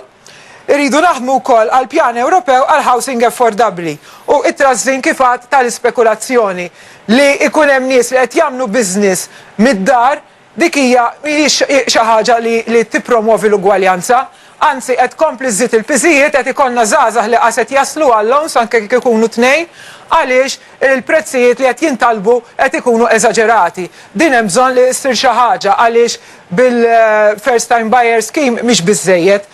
Hemm bżonn ukoll li n-nies ikollhom servizz ta' saħħa kif suppost. Bejjaw Malta bl-iskandli tal-Vitals u ta' Stewart nafu li dawk l-400 miljun ħaduhomna minn ħalqna għaliex għandna waiting list ta' 9 sigħat nies fil-kuruturi u biex tistenna għal MRI għandek il-fuq minn 6 xhur. Inkella oħroġ minn butek jekk ikollok, dejjem jekk ikollok. Hemm bżonn ikollna servizz tas-saħħa fejn ix-xiri tal-mediċini isir fuq livell Ewropew. B'dan il-mod il-mediċini hemm ċans li jorsu. Ma nistax kulħadd jaħdem għal rasu jekk aħna unjoni u nkunu unjoni anke fuq din il-ħaġa, hemm bżonn li aħna n-nies tal-Unjoni Ewropea nigwadanjaw ukoll. Għax kultant in-nies igergru jgħidulek għax l-Unjoni Ewropea l-bot minna. Jekk ikun hemm policies li huma li jgħinu iċ-ċittadin iva n-nies iħossuha li qegħdin qrib l-Unjoni Ewropea u tridu tgħidu nies li jaħdmu, nies li verament iħossu l-polz tan-nies mhux milli retorika, nies li kapaċi jaraw ir-realtà tal-pajjiż x'inhi, mhux jivvintaw xi fiħrafa li hemm. Nemmen li hemm ħafna fejn naħdmu għal drittijiet ċivili u dan nistgħu nagħmluh biss billi tivvota aħdar. Wasalna biex Nantu bidu għarraba u l-aħħar round ta' domandi marbuta ma' dan l-ewwel dibattitu politiku mtella brabta mal-elezzjonijiet tal-Parlament Ewropew, però nfakkarkom ukoll li matul dan ix-xahar l-awtorità tax-xandir se twaslilkom ukoll skem oħra ta' xandiriet politiċi brabta mal-elezzjonijiet tal-Kunsilli Lokali. Tiftaħ propju dan raba u l-aħħar round ta' domandi Sandra Gawċi għal ADPD. X'qed jipproponi l-partit ADPD biex jinelbu l-isfidi klimatiċi kif ukoll sabiex jitħares l-ambjent? Mela, l-ambjent huwa l-kavallo di battalja tagħna u l-ewwel ħaġa li rridu naraw huwa li naqsu t-tniġġis tal-arja. Il-maġġor parti ta' tniġġis tal-arja ġej mill-użu sfrenat ta' karozzi. Infatti, aħna dejjem tkellimna li hemm bżonn li t-toroq ikunu road sharing fej iva tista' tuża l-karozza mela le, però ikun hemm spazji adattati fej wieħed jista' juża ir-rota u anka bankini deċenti kif suppost u esajn biżejjed għal-wheelchair biex dak li ikun jista' jimxi mingħajr ma jirwisiqu. Bankini li mhumiex magħmulin għall-karozza kollha tlajja u nżur, imma bankini li magħmulin għan-nies. Dik hija waħda mill-affarijiet tagħna. Jekk ikollna servizz ta' trasport pubbliku tajjeb, nemmen li ħafna nies jinfatmu minn din l-addiction li għandhom lejn il-karozza u jkunu lesti li jużaw it-trasport pubbliku. Mela le, għaliex neħħin ħafna minn dal-istress li ħafna nies qed ikollhom sakemm ma jaslu minn post tal-ieħor u allura kulħadd jigwadanja. Hemm bżonn ukoll li naraw li ċertu kumpaniji jimxu eżattament mal-policies biex ma jħamġux l-arja u l-ambjent ta' madwarhom. Min iħammeġ irid inaddaf. Għandna kumpaniji li jagħmlu t-tarma kullet jagħmlu ħafna ħsara lejn in-nies ċittadini tal-madwar li dan ħadd ma jista' għalihom. Jien jibgħatu li ħafna nies lejn in-naħat tal-iklin għaliex għandhom impjant li jagħmel it-tarmak u li qed iħammeġ. Infatti il-ħmieġ fl-arja huwa relatat direttament mal-każijiet tal-kanser. Kanser li dan is-snin żdied u li skont l-aħħar riċerka kellna fuq 2855 numru ta' kanser f'Malta li żdiedu u l-imwiet laħqu għal 1036. Din hija xi ħaġa ta' nkwiet kif ukoll ma ninsewx il-problemi respiratorji li għandna f'Malta u li dan irridu naħdmu biex naqsuhom billi jkollna aktar ħdura. Jiena kont waħda minn dawk li protestajt meta nqataw is-siġar il-mosta u nemmnu wkoll iva li rridu li l-ewwel ħaġa nieħdu ħsieb li għandna. Mhux naqbdu xi għal taż-żurri u ngħidu li ħanamluha blokok bil-bona paċi tal-gvern għax minn fuq irid jiġi l-eżempju. U rridu nżidu ma li hemm, mhux nagħmlu l-pocket gardens, aħna gardens kbar irridu u magħmul insew, mhux iktar tagħmar kusiment milli siġar, ma nidħqux bin-nies bħalma għamilna. Hemm bżonn li nkun hemm iktar rispett lejn l-ambjent u li jingħata priorità. L-ambjent sar xi buzzword li xi kultant jagħmlu jgħidu kultant l-emmulaw, però n-nies qed iħossuh l-effett ta' dal-ambjent ikraħ li ħallew f'Malta. In-nies morda bid-depressjoni għax m'għandhomx park fejn jmorru jserħu moħħhom. Infatti hemm link u hemm studju bejn is-saħħa mentali u l-fatt li jkollok open spaces. Open spaces m'għandniex. Aħna li noqogħdu l-qawra ħadulna wkoll ix-xatt tal-qawra bil-bona paċi taż-żewġ partiti taw il-businessmen u qasbis għataw każ lilna. Aħna nħossuha traduti li tajtuh ix-xatt tagħna li kien tagħna. Dik hija kif jimxu daw it-tnejn meta jridu huma jaqblu. Ħaġa oħra li nixtieq ngħid hi li hemm bżonn iktar nieħdu ħsieb il-baħar kif ukoll l-ilma tal-pjan. L-ilma tal-pjan huwa riżorsa importanti ħafna, però hemm bżonn li jżomm nadif u ma jkunx imma nstab li hemm ammont kbir ta' perkolat u li rridu nagħtu każ. Ma nistgħux naqbdu nippumpjaw l-ilma bla-doġġ u ma rridu niggarantixxu lin-nies tagħna ilma nadif, baħar nadif, għaliex dak fl-aħħar mill-aħħar huwa l-ħobi ta' min m'għandux flus. Grazzi.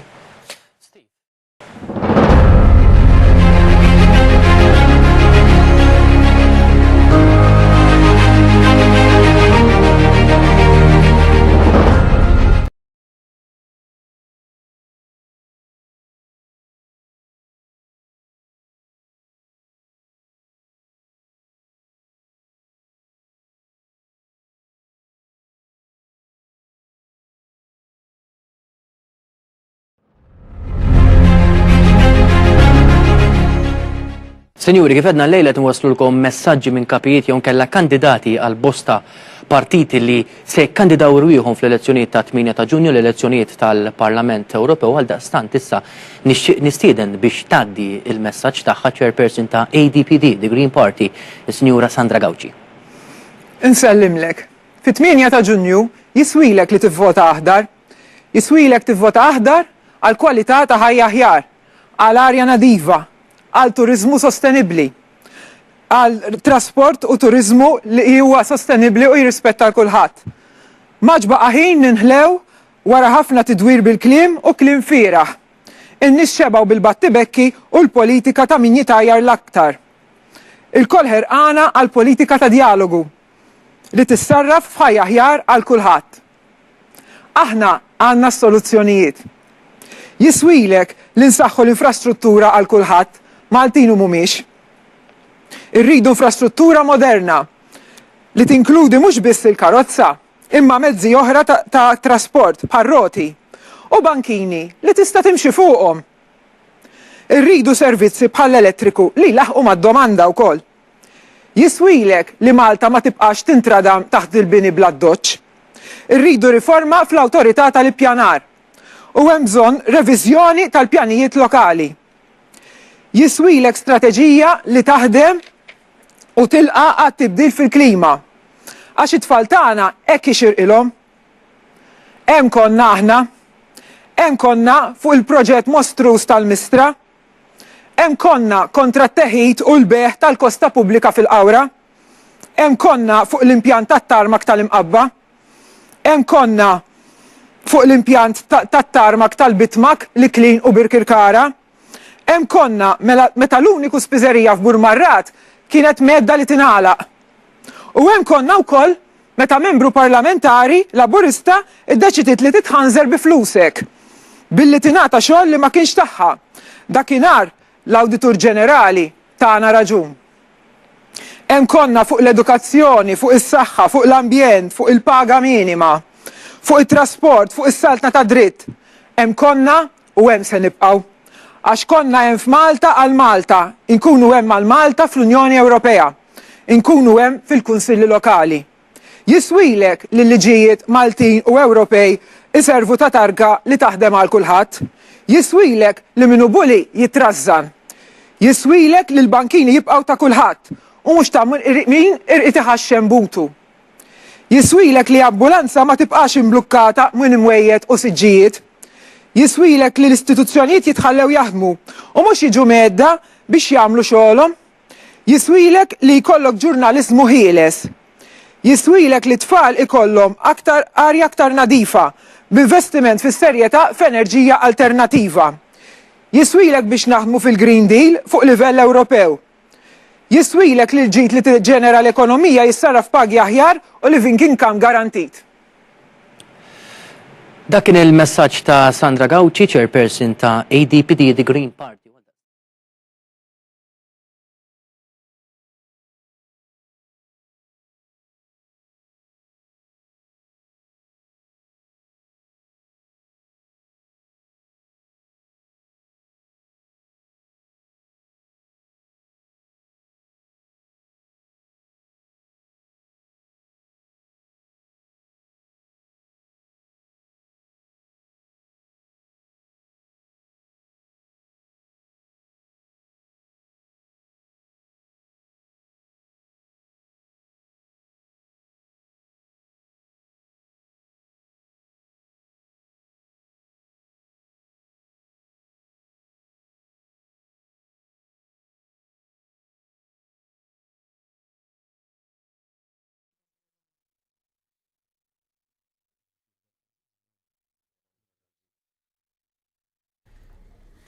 Inselmilkom dan huwa l-ewwel minn sensiela ta' dibattiti li se jkollna fuq Newsbook Malta, grazzi tal-li qegħdin magħna, qegħdin isseguna miegħi kollega tiegħi llum. Naħseb dan l-ewwel proġett tagħna flimkien, Sandro. Clive. Ekku, sellimlek l-ewwel. Sandro Manġon huwa l-editur ta' thejournal.mt. Ekku, pjaċir tiegħi li nagħmlu dan il-proġett hawnhekk, żgur li se jkollna diskussjonijiet interessanti mal-mistiedna tagħna. Huwa faċli li tajt li tħalli l-istituzzjonijiet jaħdmu, huwa faċli tajt li hemm bżonn is-serenità, huwa faċli li tajt li inti qed taħdem għal ġid tal-pajjiż huwa faċli tagħmel dawn l-statements ġenerali u retoriċi meta mbagħad l-istituzzjonijiet jagħmlu xogħolhom u tħossok darek mal-ħajt. Allura mbagħad iddur għalihom ukoll. Naħseb l-importanti f'dan l-istadju li ma jkunx hemm tkeskis, l-importanti li ma jkunx hemm minn kull naħa ġifieri li ma jkunx hemm niet, imma jien naf xi ħaġa u jien naf hekk noqogħdu nħorġu l-aħbarijiet bil-qatra l-qatra, hemm bżonn li n-nies ikunu jafu x'hemm fl-inkjesta. Hemm bżonn li n-nies ikunu jafu x'hemm fl-inkjesta. Il-bieraħ il-Prim Ministru beda jitkellem għax l-inkjesta mhux il-ġudizzju finali. Skużi, tal-affarijiet nafuhom diġà. Imma ħanġibkom lura s-suġġett tal-lum. Qabel ma ngħadu għas-suġġett. Kien ikun gravi imma Amanda kien ikun gravi imma anzi kieku l-maġistrati m'għamlu xejn. Dik kienet tkun gravi, kieku bil-Panama Papers li nafu bihom żmien u għomor issa. Kieku kulħadd baqa' hekk, u mbagħad vera ngħidu mela l-ġustizzja ma taħdimx, il-ġustizzja għandha titħalla tieħu l-kors tagħha. F'Malta ddum naqra imma għandha titħalla tieħu l-kors tagħha. Kont sa tajċa. Ewropew tal-Parlament Ewropew ovvjament u għandek il-livell nazzjonali. U qed naraw kontradizzjonijiet kbar fuq iż-żewġ livelli. Ovvjament Malta qed naraw l-kontradizzjoni li forsi fuq ċertu affarijiet il-Grupp Soċjalista fil-Parlament Ewropew li jagħmel parti minnu l-Partit Laburista jivvota il-linja tal-grupp sewwa. Mbagħad f'Malta fuq l-ambjent qed ngħid, mbagħad f'Malta jagħmel bil-kontra, jipprokrastina, jibqa' lura. Għandek il-PN li fl-2006 fetaħ 2 miljun metru kwadru għal-bini. Il-Labor dak iż-żmien kien kontra u l-istess kontradizzjoni u mbagħad Alla jbierek sar favur għax ma jistax iwaqqafhom, mhux vera gidba. U għadhom sejrin sal-lum iż-żurriq tal-bebbux pereżempju, dak qabel l-2006 dak il-post qabel l-2006 kien outside development zone. Fl-2006 Gonzi daħlu fi żona tal-żvilupp. Il-Labor ma għamel xejn għax issa forsi hawn min jgħid li ilhom 10 snin u iktar fil-gvern missom bidluha vera. Ma bidlu xejn. Mbagħad fuq livell Ewropew. Fuq livell Ewropew. Ursula von der Leyen mill-Partit Popolari bdiet tajjeb fuq il-Green Deal, issa fil-Parlament Ewropew min qed il-bsaten firoti fuq il-Green Deal. Fuq il-Green Deal. Il-Partit Popolari Ewropej tal-Partit Nazzjonalista. Tajjeb Peter nitkellmu li Malta l-ambjent diżastru, imma mbagħad fuq livell Ewropew fuq il-klima, 5 saqdiet ambjentali, il-BirdLife Europe, il-Transport and Environment, WWF, jagħtu skor ta' 25 out of 100 lill-Partit Popolari Ewropew. Jiddispjaċini, nitkellmu vera faċli. Meta niġu għall-standards mbagħad, le aħna speċjali. Il-Partit Popolari Ewropew huwa kontra l-ambjent fuq livell ta' Parlament Ewropew. Dik ir-realtà. Da xejra l-fuq fuq dak li qajjimna l-ewwel. Iva, le jiena naħseb importanti wkoll nifukaw fuq l-implementazzjoni iva ma dik li tissir Malta mhux hekk, ġifieri il-gvernijiet fl-Unjoni Ewropea għandhom saħħa kbira, mhux hekk nistgħu nargumentaw fuq kemm għandu jkollhom saħħa jew m'għandhomx, imma l-gvernijiet fl-aħħar mill-aħħar iridu jimplementaw id-direttivi, regolamenti, eċċetera. Jiena naħseb għandna ndaħlu l-idea ukoll li l-ambjent huwa marbut mal-well-being u anki ma' tranzizzjoni ekonomika. L-istat kollu ta' ħajjitna biex ikollna l-well-being. Ġifieri irridu, pereżempju, jiswielna li konna arja nadifa da żgur. Mela hemm bżonn ċertu deċiżjonijiet li jridu jittieħdu u li Malta l-gvernijiet jibżgħu jieħduhom. Hemm bżonn li l-Unjoni Ewropea ma tibqax tiffinanzja toroq ġodda l-karozzi. Mhux hekk. Hemm bżonn li l-standards tal-bini anke fuq l-enerġija jiġu implementati. Għax fl-aħħar mill-aħħar jaqblilna tranzizzjoni hija faċli dejjem le, imma hemm bżonn ikun hemm lajnuna, hemm bżonn ikun hemm il-finanzjament biex it-tranzizzjoni issir. Fl-aħħar mill-aħħar lilna jaqbel ta' fl-aħħar mill-aħħar lilna jaqbel dik ir-realtà. U jekk jista' jkollok l-aħjar liġijiet naqbel ma' Peter, l-aħjar liġijiet tad-dinja mhux hekk trid iridu jkunu implementati. Tal-udjenza li qed issegwina. Ħatwittula tri għax hemmhekk għalhekk hemm bżonn fl-ambjent di n-nifs li qed tieħu. Għalhekk hemm bżonn standards għoljin fejn jidħol l-ambjent li jfisser ukoll fl-ekonomija sewwa. Pereżempju, semmejt il-kwalità tal-arja. Iva, da żgur li min iħammeġ li min inniġġess sewwa irid iħallas. Imma mbagħad fl-istess ħin għandu jkun hemm patt soċjali Ewropej ukoll li jkun hemm shift minn taxxi fuq ix-xogħol, ġifieri fuq il-pagi, fuq l-impjegati, għal taxxi fuq min iħammeġ. U mbagħad jinstab il-bilanċ għax inti min iħammeġ il-kumpaniji mhumiex ignoranti, jekk jafu li billi naqsu t-tniġġis ħajkollhom iktar tul, ħajkollhom iktar profitti, sa jaraw sa jagħmlu u din jagħmluha u qegħdin jagħmluha, sa jaraw sa jagħmlu biex ibidlu il-proċessi tagħhom. Kumpaniji kbar tax-shipping pereżempju, diġà tmur fuq il-websites tagħhom, diġà qed jippjanaw biex jaqtaw il-fuel ġej minn sorsi li jħamġu. Heavy fuel oil jużaw, ma ninsewx il-vapuri jużaw heavy fuel oil, l-iktar fuel maħmuġ. U anki l-Emissions Trading Scheme, xaħġa pozittiva li hemm li it-tħul mill-Emissions Trading Scheme imur biex itejjeb it-teknoloġija fejn jidħol fuel tal-vapuri. Ġifieri l-istess taxxi biex ngħidlek qed jiġu investiti mill-Unjoni Ewropea. Tinkwetani ftit. Sorry qed inwaqfek u skużani qed inwaqaf lilek. Bekk jinbidlu l-affarijiet. Min jafford jom il-multi. Jiġi jaqaw iqum li ħambatu għajjina u inti qegħdin madwar il-mejda. Min inġess l-iktar ta' Amanda, da mhux multi tal. Dak jiflaħ iħallas imma jiena biex nieħu nifs. Ma ngħidlekx kemm mill-inhaler għandi fil-kaxxu. Ekku. U jekk min jibqa' jħammeġ jista' jibqa' jħammeġ. Mhux tieħu nifs Amanda, dik ir-realtà. Ħajkun hemm diffikultajiet iva, l-importanti li flimkien mal-patt soċjali ikun hemm ma' patt ekoloġiku, ikun hemm patt soċjali li l-iktar nies vulnerabbli jiġu assistiti, pajjiżi fil-periferija jiġu assistiti biex l-arja vera titnaddaf, biex il-baħar vera jitnaddaf, biex ma nibqgħux nifgaw bil-fuel maħmuġ. L-ebda dubju l-sistema ta' tassazzjoni trid tiġi diskussa fil-fond. Għax mhuwiex ġust li kumpaniji li laqqas biss jagħmlu profitti Malta, laqqas biss għandhom xejn Malta, fil-fatt, għandhom uffiċċju ta' avukat biss. Sewwa iħallsu 5% taxxi huwa mod nedwa kif inita, huwa mod kif tiskarta t-taxxi, full stop. Importanti wkoll li pajjiżna jkoll ċertu leverage fejn tidħol taxxa qegħdin fil-periferija, imma importanti iktar fejn tidħol il-bidja. Tkellimna mal-bdiewa wkoll.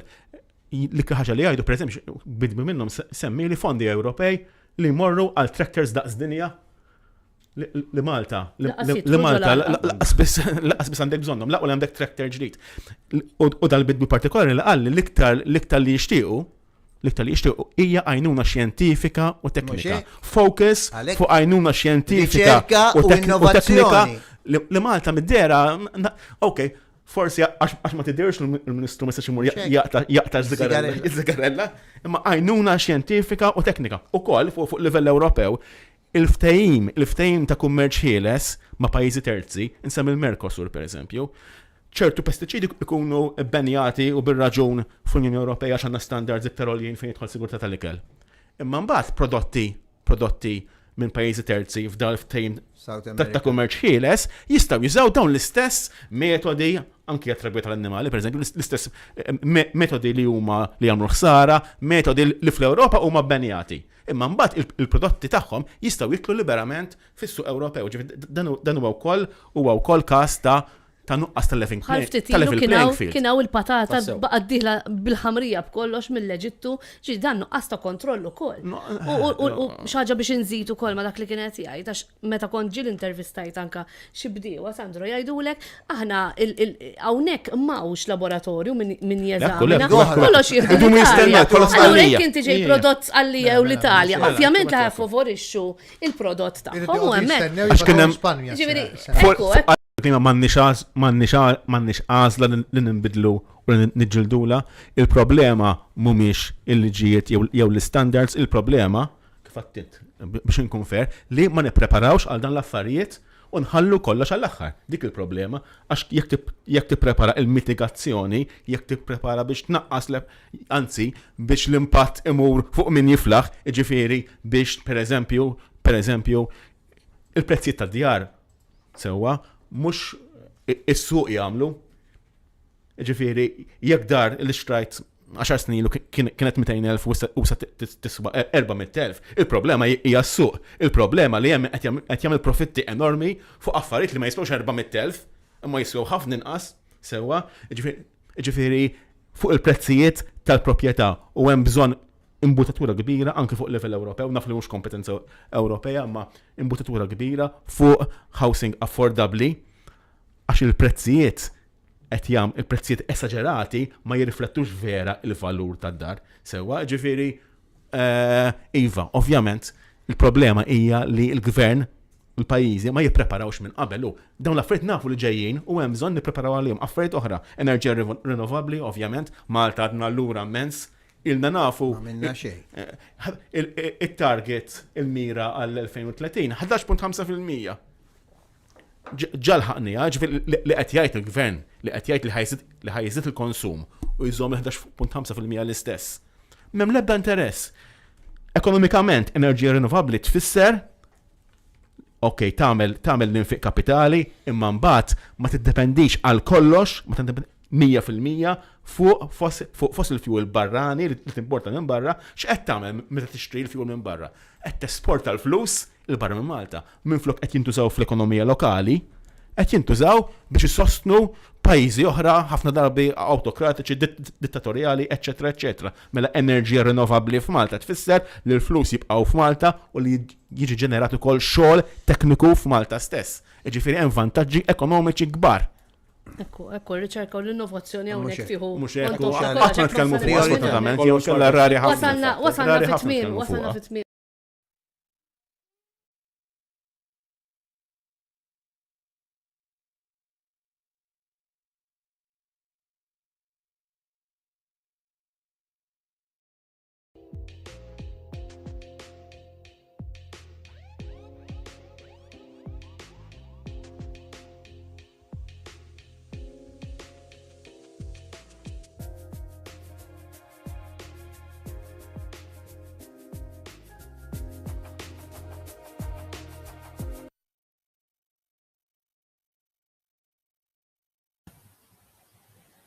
Għedina għal diskussjoni oħra, miegħi Ralf Kassar, Mina Jack Tolu, aħna kif forsi tafu issa it-tnejn minn ADPD u anki kandidat insertajna għal l-elezzjoni tal-Parlament Ewropew, jiena fuq ħadd ukoll fil-Kunsill Lokali. U llum magħna bħala mistiedna għax ħanidiskutu suġġett li jinteressa ħafna Michel Tonna li attivista u anki id-deputat dekan tal-Fakultà tal-Edukazzjoni fl-Università ta' Malta. Selmilkom, Iva, tajjeb introduċejtni. Selmilkom u grazzi tal-istedina. Diskussjoni qasira 20 minuta ma nifukaw fuq il-mobilità llum. Ġifieri il-mod kif immorru minn post tal-ieħor. Il-bieraħ kelli dibattitu il-Mosta u wara ħafna snin fil-fatt għax Mina sellifni ir-rota elettrika tiegħu u erħejnila minn Birkirkara lejn il-pjazza tal-Mosta bil-rota elettrika. U għaddejna mit-toroq prinċipali, bażikament Naxxar Road, minn qoddim il-Pama, eċetera. U għalkemm kont pjuttost inkwitat qabel dal-vjaġġ qasir, ma kont bil-ħwejjeġ normali sewa ġifri ħwejjeġ tax-xogħol tax-xogħol biex kont sejjer għal-dibattitu, għal-tituqmis bażikament. U għalkemm kont inkwitat, vera dak il-biera għall-inqas ma ħassejtni, fl-ebda mod ma ħassejtni kif taqbattajt. Meddet u fil-periklu, li forsi ħdejn il-roundabout tal-roundabout ta' ħallija li klin. Emmek anke bil-karozza, nibża naqsa ma sepu għal. Imma il-karozzi ma kienx għaddejjin b'xi veloċità għax kien hemm it-traffiku. Dik forsi jenet, imma sibtu koll ħafna sewwieqa, anzi kollha il-bieraħ kienu ħadu ħsiebna kif naqbad ngħid, ġifieri ma ppruvawx jaqbżuna, ma ppruvawx jafsuna, eċċetera, eċċetera. Anke tal-linja ġifieri għaddiet waħda meħdejna, ħadet distanza u ma ħassejtniex fil-periklu. Naħseb wara kieku kana toroq li huma aħjar. Kemm kont inħossni iktar, forsi ma kontx indum nistenna daqshekk sakemm nesperjenza xi ħaġa. Issa jiena insertajt meta kont żgħir ir-rota kienet rigal tal-proġett, rigal tal-Griżma, jiġifieri naf insuq ir-rota u avolja tallimt insuqha snin ilu, ma nafx 35 sena ilu, jew iktar anzi, 40 sena ilu, hekk ta' 9 snin hekk. Ma tinżaqat kif issuqha. Jiġifieri forsi l-vantaġġjat għax da żmien qisu ma tantx jingħataw rigali bħala rota, peress li aħna konna nduru barra biha wkoll. Aktar misraħ kollha konna nduru bir-rota il-ħin kollu. Imma il-punt huwa l-ewwel nett kemm għandna toroq mifquħa karozzi. It-tieni nett jekk ikun imwaħħal fil-karozza, imwaħħal ħatkun, anke jekk imwaħħal fit-trasport pubbliku, imwaħħal sa tkun, ġifieri aktar toroq ma jfissirx li mhux se teħel, anzi bil-kontra, u ovvjament imbagħad forsi din ninsewa għax ma narawx direttament bajnejna hemm il-kwistjoni ta' tniġġis. Ta' tniġġis mill-fuels u mill-fuels fossili. Ta' min jgħid ukoll li anki karozzi elettriċi li wara tista' teħel fit-traffiku xorta. Jekk ikun hemm ammonti kbar mhux hekk, jekk il-karozzi kollha tal-petrol isiru tal-elettriku xorta ma ħafet-traffiku sa tkun. U t-tieni minħabba l-wear and tear tal-brejkiet, eċetera, it-tires ma' triq xorta hemm ċertu tip ta' tniġġis li jiġi wkoll mill-karozzi elettriċi. Rrid naqsam din l-esperjenza għax kienet esperjenza pożittiva l-biera. Għalija vera. Ma wasalx bla nifs, ma wasalx mimlijara, għafra kienet sħana kbira l-biera. Ma nafx minna forsi għandek.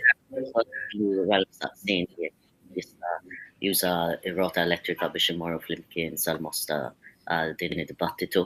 U għet alright, distanza pjaċevoli għax mill-Burger Car sal-Mosta faċli tagħmilha bir-rota elettrika anki għax ma tantx hemm tlajja. U għamilnija u naħseb mort sew tajjeb ħafna. Għamilna parti minnu fejn jien kont quddiem, mbagħad parti ieħor fejn Ralph kien quddiem.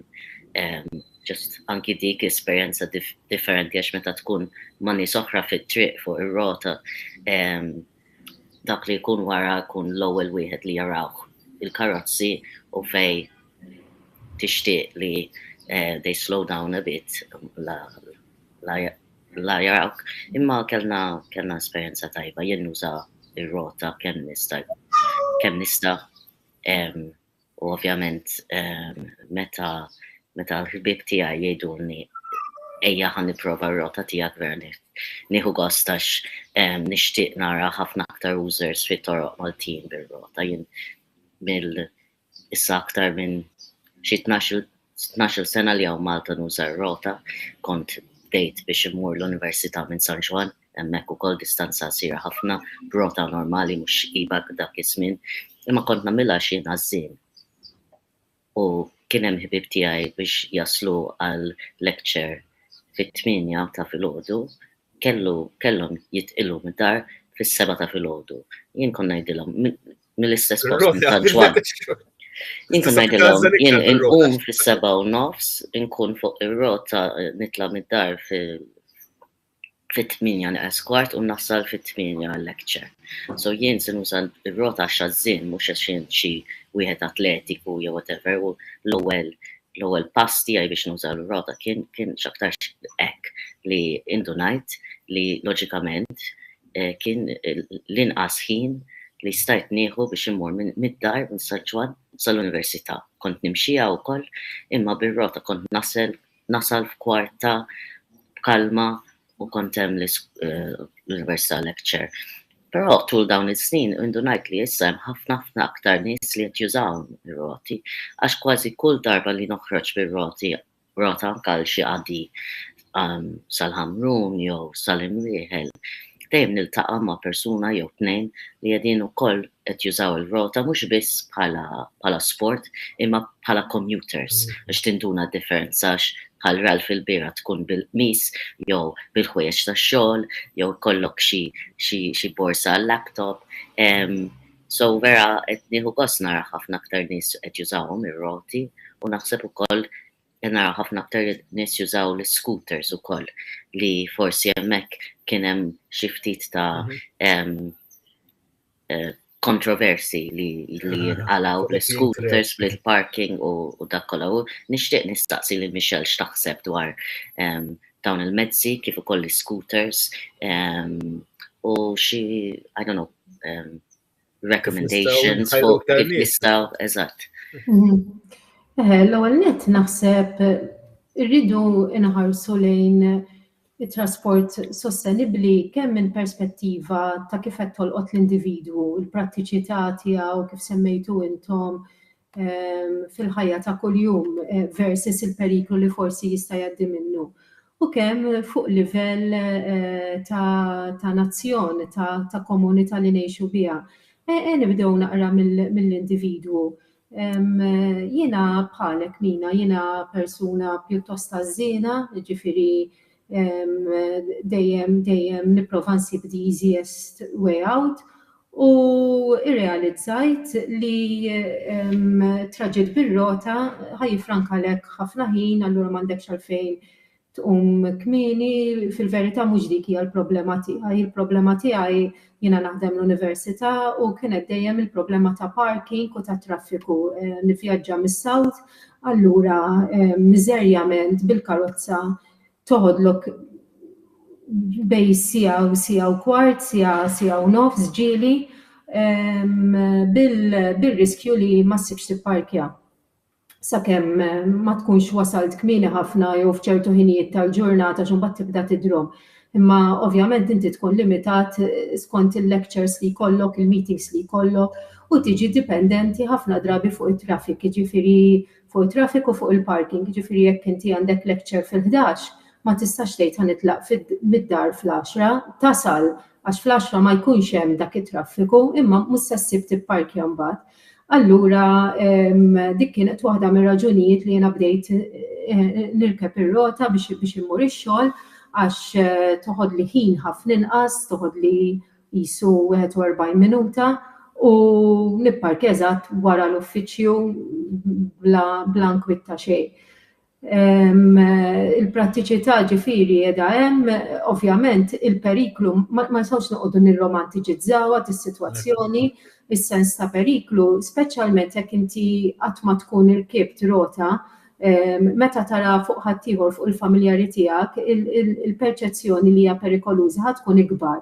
Jiena esperjenzajta jiena stess il-mod kif inħossni sigura fit-triq huwa differenti fil-mod meta nara lil ħaddieħor u jiena nkun f'karozza u ċiklist jgħaddi meħdejja jew nara l-familjari tiegħi jisuqu r-rota, ġifieri li inti kollok esperjenza personali tagħha naħseb tot u hija xi ħaġa li ħafna nies li jsuqu r-rota kważi tifrustrom għax nibdew nirċievu ħafna pariri minn nies li qatt ma telgħu fuq rota u jgħidulna kif ma tibżax, kif l-ewwel trid tippruva biex tara eżatt is-sens ta' periklu u l-prattiċità tagħha kif inhi. Having said that, iva, għandna toroq li uħud minnhom huma perikolużi ħafna u jkun hemm inċidenti fihom, però mbagħad hemm ħafna rotot oħrajn li huma siguri, huma aċċessibbli u li tagħmel iktar sens, skużawni għandna ntiżjogħli hawnhekk, tagħmel iktar sens li tgħaddi minnhom minn toroq sekondarji u residenzjali sakemm tista'. Mhux dejjem, pereżempju jiena l-imsida ma nistax nevita dak it-taħwit kollu li hemm l-imsida u li issa probabbilment ħajjippeġġora ruħu jekk iżir l-iżvilupp propost. Bil-flyovers hemmhekk ma nistax nevitah. Però sakemm nasal sal-imsida ħafna mit-traġitt tiegħi huwa pjuttost sigur u pjaċevoli wkoll. Rigward il-pajjiż, jiena naħseb waħda mill-ikbar problemi li għandna bħalissa hija l-ħin li nqattaw fit-traffiku. Għax dik iġġib magħha ħafna riperkussjoni oħrajn, it-telfin ta' ħin, id-dowmin, il-frustrazzjoni, l-impatt fuq is-saħħa mentali tagħna. Kieku kellna nikkwantifikaw il-ħin li nitilfu ekonomikament hemm somma kbira il-mod kemm naslu tard tax-xogħol għall-appuntamenti tagħna, ikun hemm min ġieli anke l-ajruport ma jasalx fil-ħin u jitlef il-vjaġġ tiegħu, speċjalment meta jkun hemm inċidenti li joħolqu chaos fil-gżira. Ġifieri dik hija sitwazzjoni li fejn qabel kienet ta' darba kultant u konna narawha fuq il-gazzetta u ngħidu l-llum ġara inqaleb trailer biż-żejt u waqfet nofs Malta. Issa tant ġiet normalizzata li laqas għadna nitkellmu fuqha. Taf xejdulek Michelle, ma importax ninterrompik, taf xejdulek mhux inmassaw iktar u nżidu iktar toroq. Dik ir-risposta. Sfortunatament, dika waħda mill-iżbalji li qed nibqgħu nirrepetu għax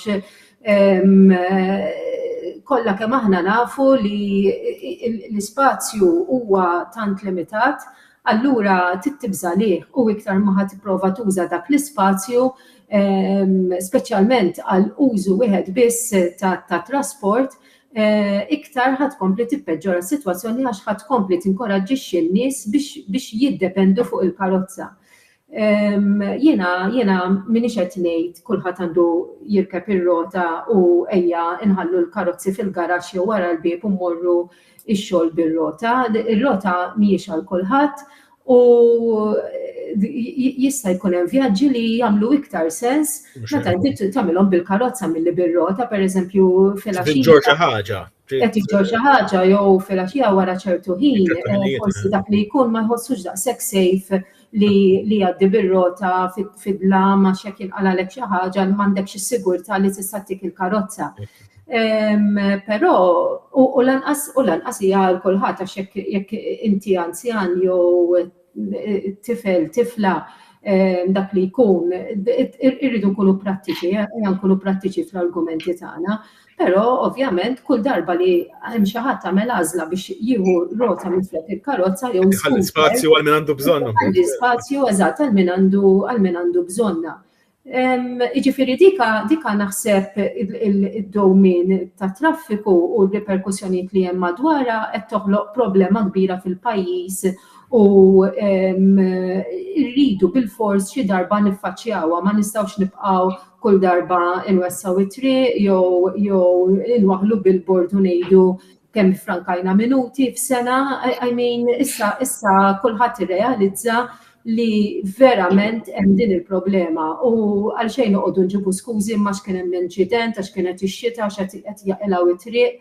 L-ebda raġuni m'għandha tiġġustifika li pajjiż jieqaf minħabba traffiku. Ħajjitna m'għandix tkun determinata mid-dowmin ta' traffiku. U mbagħad hemm il-problemi ta' tniġġis li semmejt inti li bl-ebda mod mhux se jittaffu bl-użu tal-karozzi elettriċi, ħajjittaffu in the short term għax ovvjament forsi mhux se jkun hemm l-użu tal-fuel fl-atmosfera fejn ikun. Importanti għandhom rwol ukoll ta' ġifieri. Eżatt, peress li aħna pajjiż li huwa tant dens fil-popolazzjoni tiegħu dik taffettwa it's cleaner energy. Però in the long term xorta ħajkollna l-ewwel net ħajkollna l-problema tat-traffiku daqs li kieku kienet karozza taħdem bil-petrolju u bid-diesel, mhux se tagħmel l-ebda differenza. U kif nafu kollha kemm aħna għandna l-problema ta' kif niddisponu mill-batterija u minn dawn il-karozzi. Għadna ma wasalniex għal ekonomija totalment ċirkolari fejn il-batteriji, pereżempju. Ovvjament ukoll hemm il-kwistjoni ta' biex norbot anke mal-livell Ewropew għalkemm hemm imbuttatura wkoll minn ċertu sezzjonijiet u istituzzjonijiet Ewropej lejn mobilità iktar sostenibbli. Xort tal-pajjiżi membri Malta waħda minnu. Flus Ewropej għal-mobilta intużaw fit-toroq. Ġifieri biex jagħmlu is-sitwazzjoni għal. Aħna ngħidu pereżempju li l-flus mela, m'għandux kien hemm flus Ewropej għat-toroq biex jitwessaw għal-karozzi ġifieri, imma biex l-ispazju eżistenti jiġi mqassam b'mod aħjar, jitqassam b'mod aħjar u jinkoraġġixxi trasport nadif u alternattiv fosthom u dina insemmuha spiss u anki esperti fil-mobilità jew jaqblu magħna huma, jew naqblu magħhom aħna. Dikjaraw għan-nies. Bus Rapid Transit System, pereżempju. Ġifieri, vettura li ġor 70 ruħ fuq it-triq għandu jkollha priorità biex tinkoraġġixxi li l-iktar nies jużaw trasport tal-massa, trasport pubbliku ukoll. U nsemmu l-Bus Rapid Transit System li huwa speċjalment fit-toroq prinċipali li jinħoloq spazju fejn tal-linja tista' tgħaddi bażikament isa trem fuq l-art. Sewa, ikollha ir-rotta tagħha mhux imblukkata mill-karozzi. Għax faċli inwaħħlu fit-trasport pubbliku li mhux effiċjenti, imma rridu naraw raġuni wkoll. Waħda mir-raġunijiet żgur hija li anke tal-linja tkun imwaħħla fit-traffiku. Ekku, jiena tal-linja jinnuża regolarment. Jinnuża regolarment biex imur il-belt għax inħoss li il-belt l-aħjar sistema lija jew li mmur bir-rota sabor mla u naqbad id-dajsa, imma id-dajsa għandha l-limiti tagħha x'tispiċċa wara ċertu ħin, jew inkella nitlab tal-linja. U tal-linja waqt li hija komda għax jekk ikollok il-kart ħadd iġib xejn. U m'għandekx il-da li tittoqgħod fit-tax parking jew tidħol ġo car park u tipparkja l-karozza tiegħek twaqfek eżatt prattikament wara l-bib kif jgħid il-Malti.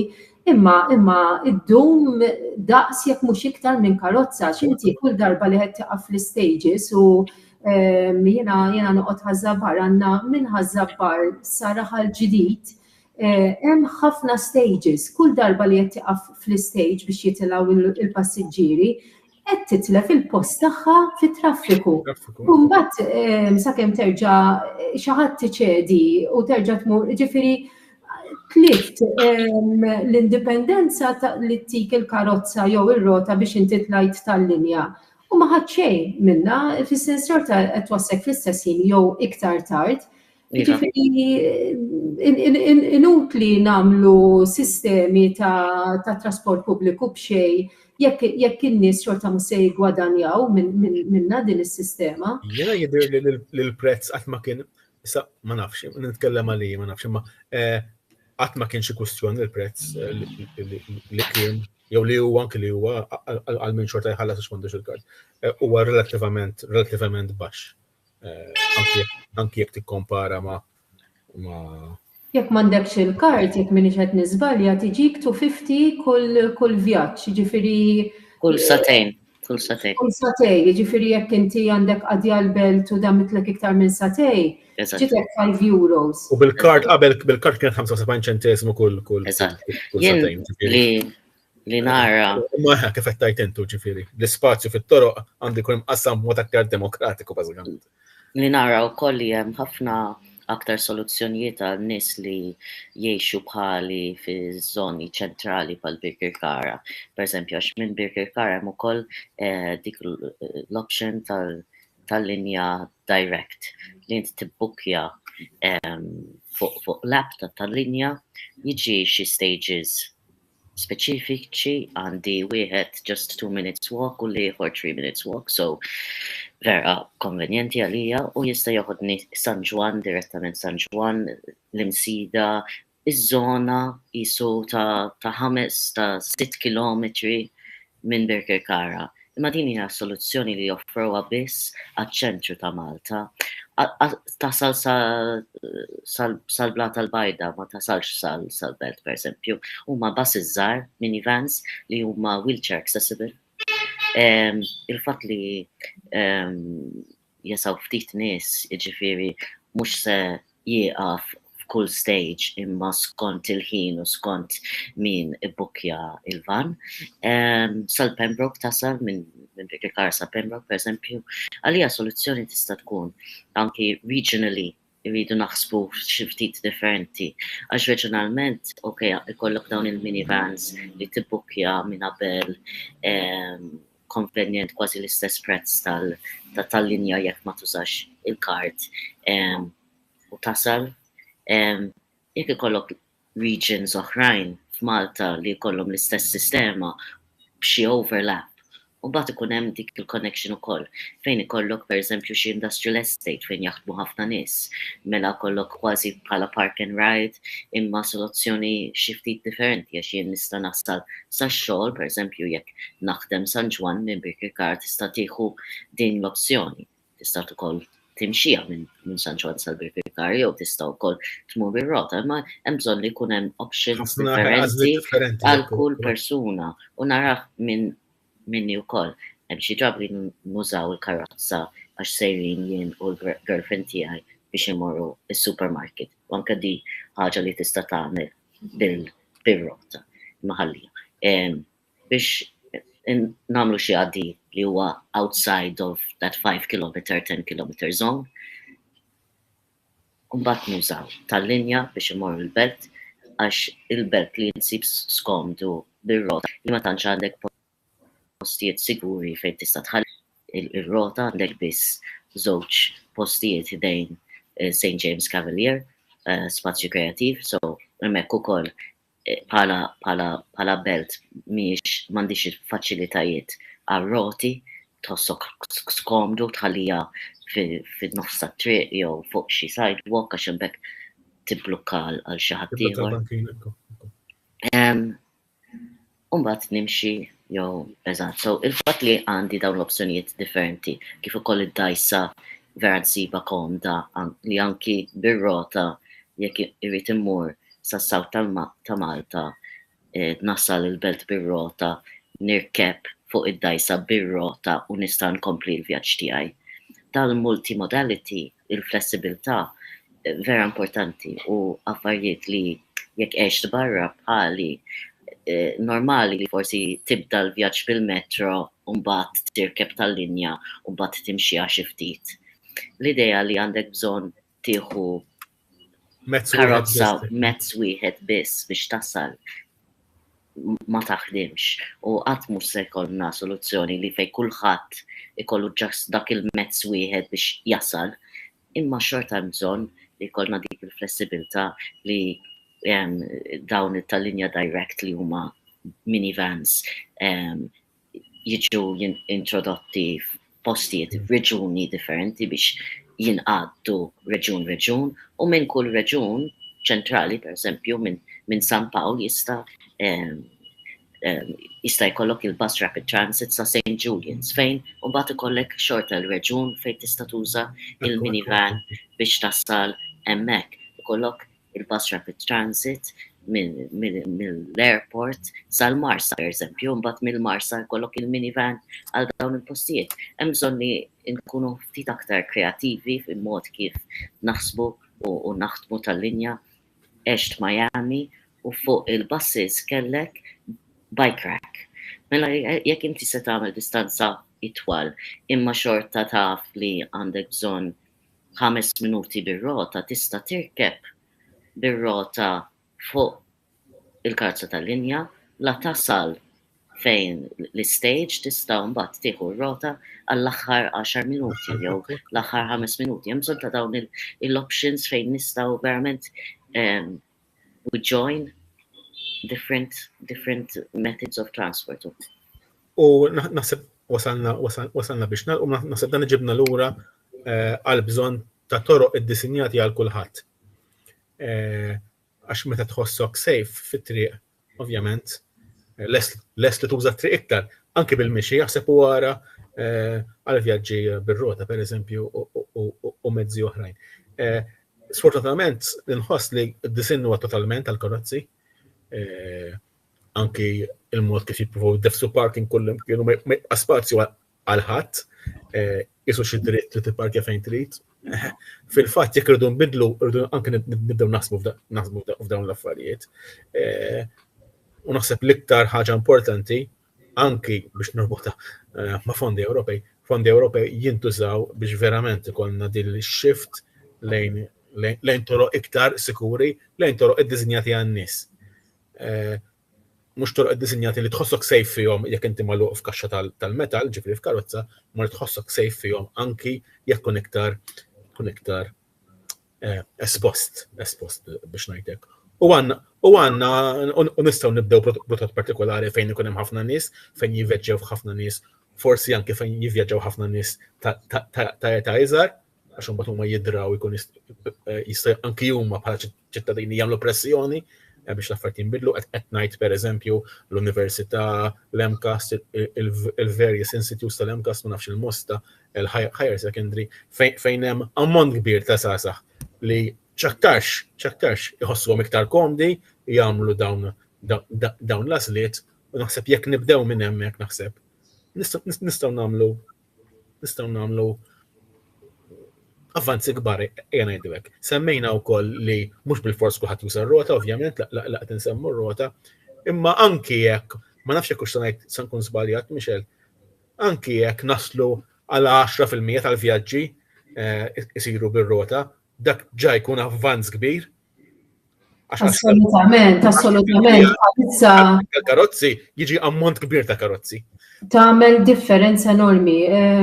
Bħalissa l-ammont ta' nies li jużaw ir-roti huwa pjuttost baxx u l-NGO rota wkoll qed jagħmlu attività riċerka biex jisiru jafu b'mod preċiż in-numru ta' nies li jużaw ir-rota bħala commuting.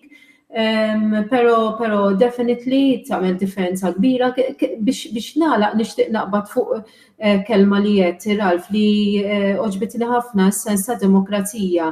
Inħoss li nużaw inġustizzja kbira, aħna nitkellmu ħafna fuq drittijiet, fuq entitlement u li kulħadd għandu Malta għandha tkun ġusta ma' kulħadd, imma fil-verità bħalissa tissir inġustizzja kbira ma' dawk in-nies kemm li ma jużawx karozza għax hija għażla tagħhom jew għax ma jistgħux jagħmlu mod ieħor, ma jistgħux jaffordjaw karozza ma jew ma jistgħux isuqu karozza. U hemmhekk poġġejnihom f'sitwazzjoni xi kultant perikoluża ħafna jew inkella inaċċessibbli totalment. Inkluż l-ambulant li jrid imur bil-mixi għax ħafna drabi anke l-bankini meta jkun hemm bankini ikunu blukkati mill-karozzi. U anke għal min juża l-karozza jiena ma narajiex li tagħmel sens li fi gżira daqshekk żgħira nużaw prattikament satejn minn ħajjitna kull jum biex nivvjaġġaw bil-karozza. Ġifieri tgħidli mhux għażla tiegħek, imma from a practical level ma tagħmilx sens u jekk inti ma tistax tagħmel mezz ieħor, allura ġej dipendenti fuq il-karozza, spiċċajt ħlejt dawk is-satej milli kieku mort istrieħ jew qattajthom mal-familja mal-qraba tiegħek jew ikkontribwixxejt fix-xogħol, fid-dinja tax-xogħol. Jiġifieri hemm inġustizzja kbira li s'issa forsi għadna maħniex niċċallenġjaw lill-awtoritajiet biha, imma nħoss li għad irid jasal żmien fejn aħna bħala soċjetà ċivili u anke bħala partiti politiċi naslu għal dan il-pass li ma naċċettawx iktar li jkun hemm din it-tip ta' inġustizzja fejn tidħol mobilità. Nasab Mina, ma nafx jekk tajt xi ħaġa fl-aħħar ukoll, aħna nafu kemm hemm MPs, anke ministri, mhux Malta, imorru x-xogħol bir-rota, ġifieri jenna narawhom dal-affarijiet. M'għandix konklużjoni, nhar is-Sibt jien u Ralph se nkunu flimkien ma' Rachel kandidata oħra ir-rota qed organizzaw bike ride tal-MEP candidates, se nkunu hemm nhar is-Sibt fil-għodu mid-9 minn Kastilja sal-Gżira għal min jixtieq jiġi magħna u nitkellmu waqt li nkunu qed nabtfu bir-rota mill-Belt sal-Gżira. Grazzi ħafna, diskussjoni interessanti. narawkom anki fil-ġranet li ġejjin għal-iktar diskussjonijiet.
għaxin il-gwiet ta' min jeqred meħabbeġ u dik l-istarja.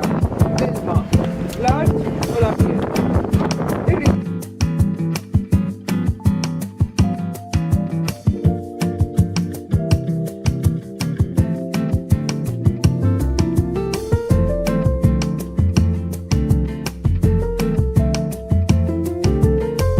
Dwar il-bidla fil-klima u kif tolqotna u waraħ Melissa li se titkellem dwar il-qajjenza.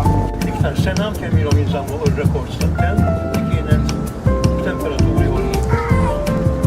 U l-Mediterran dan kollu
Il-bankini għan-nies. Ninvestu iktar fi spazji għall-komunità. Ir-residenti jiġu mħarsa mill-bini abbużiv. L-indafa fil-lokalità tingħata priorità. L-imwejjed u s-siġġijiet ta' ristoranti nikkontrollawhom. Żvilupp erriedi neqfulu. ADPD fil-Kunsilli Jiswielek.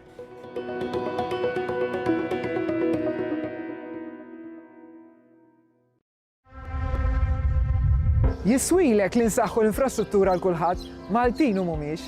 Jiswielek li Malta ma tibqax tintradam taħt il-bini. Jiswielek li l-liġijiet Maltin u Ewropej iservu ta' tarka li taħdem għal kulħadd. Jiswielek li l-ġid li tiġġenera l-ekonomija jissarraf f'pagi aħjar u living income garantit. ADPD fil-Parlament Ewropew Jiswielek.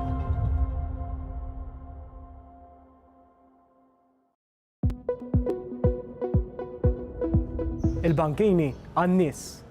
Ninvestu iktar fi spazji għall-komunità. Ir-residenti jiġu mħarsa mill-bini abbużiv.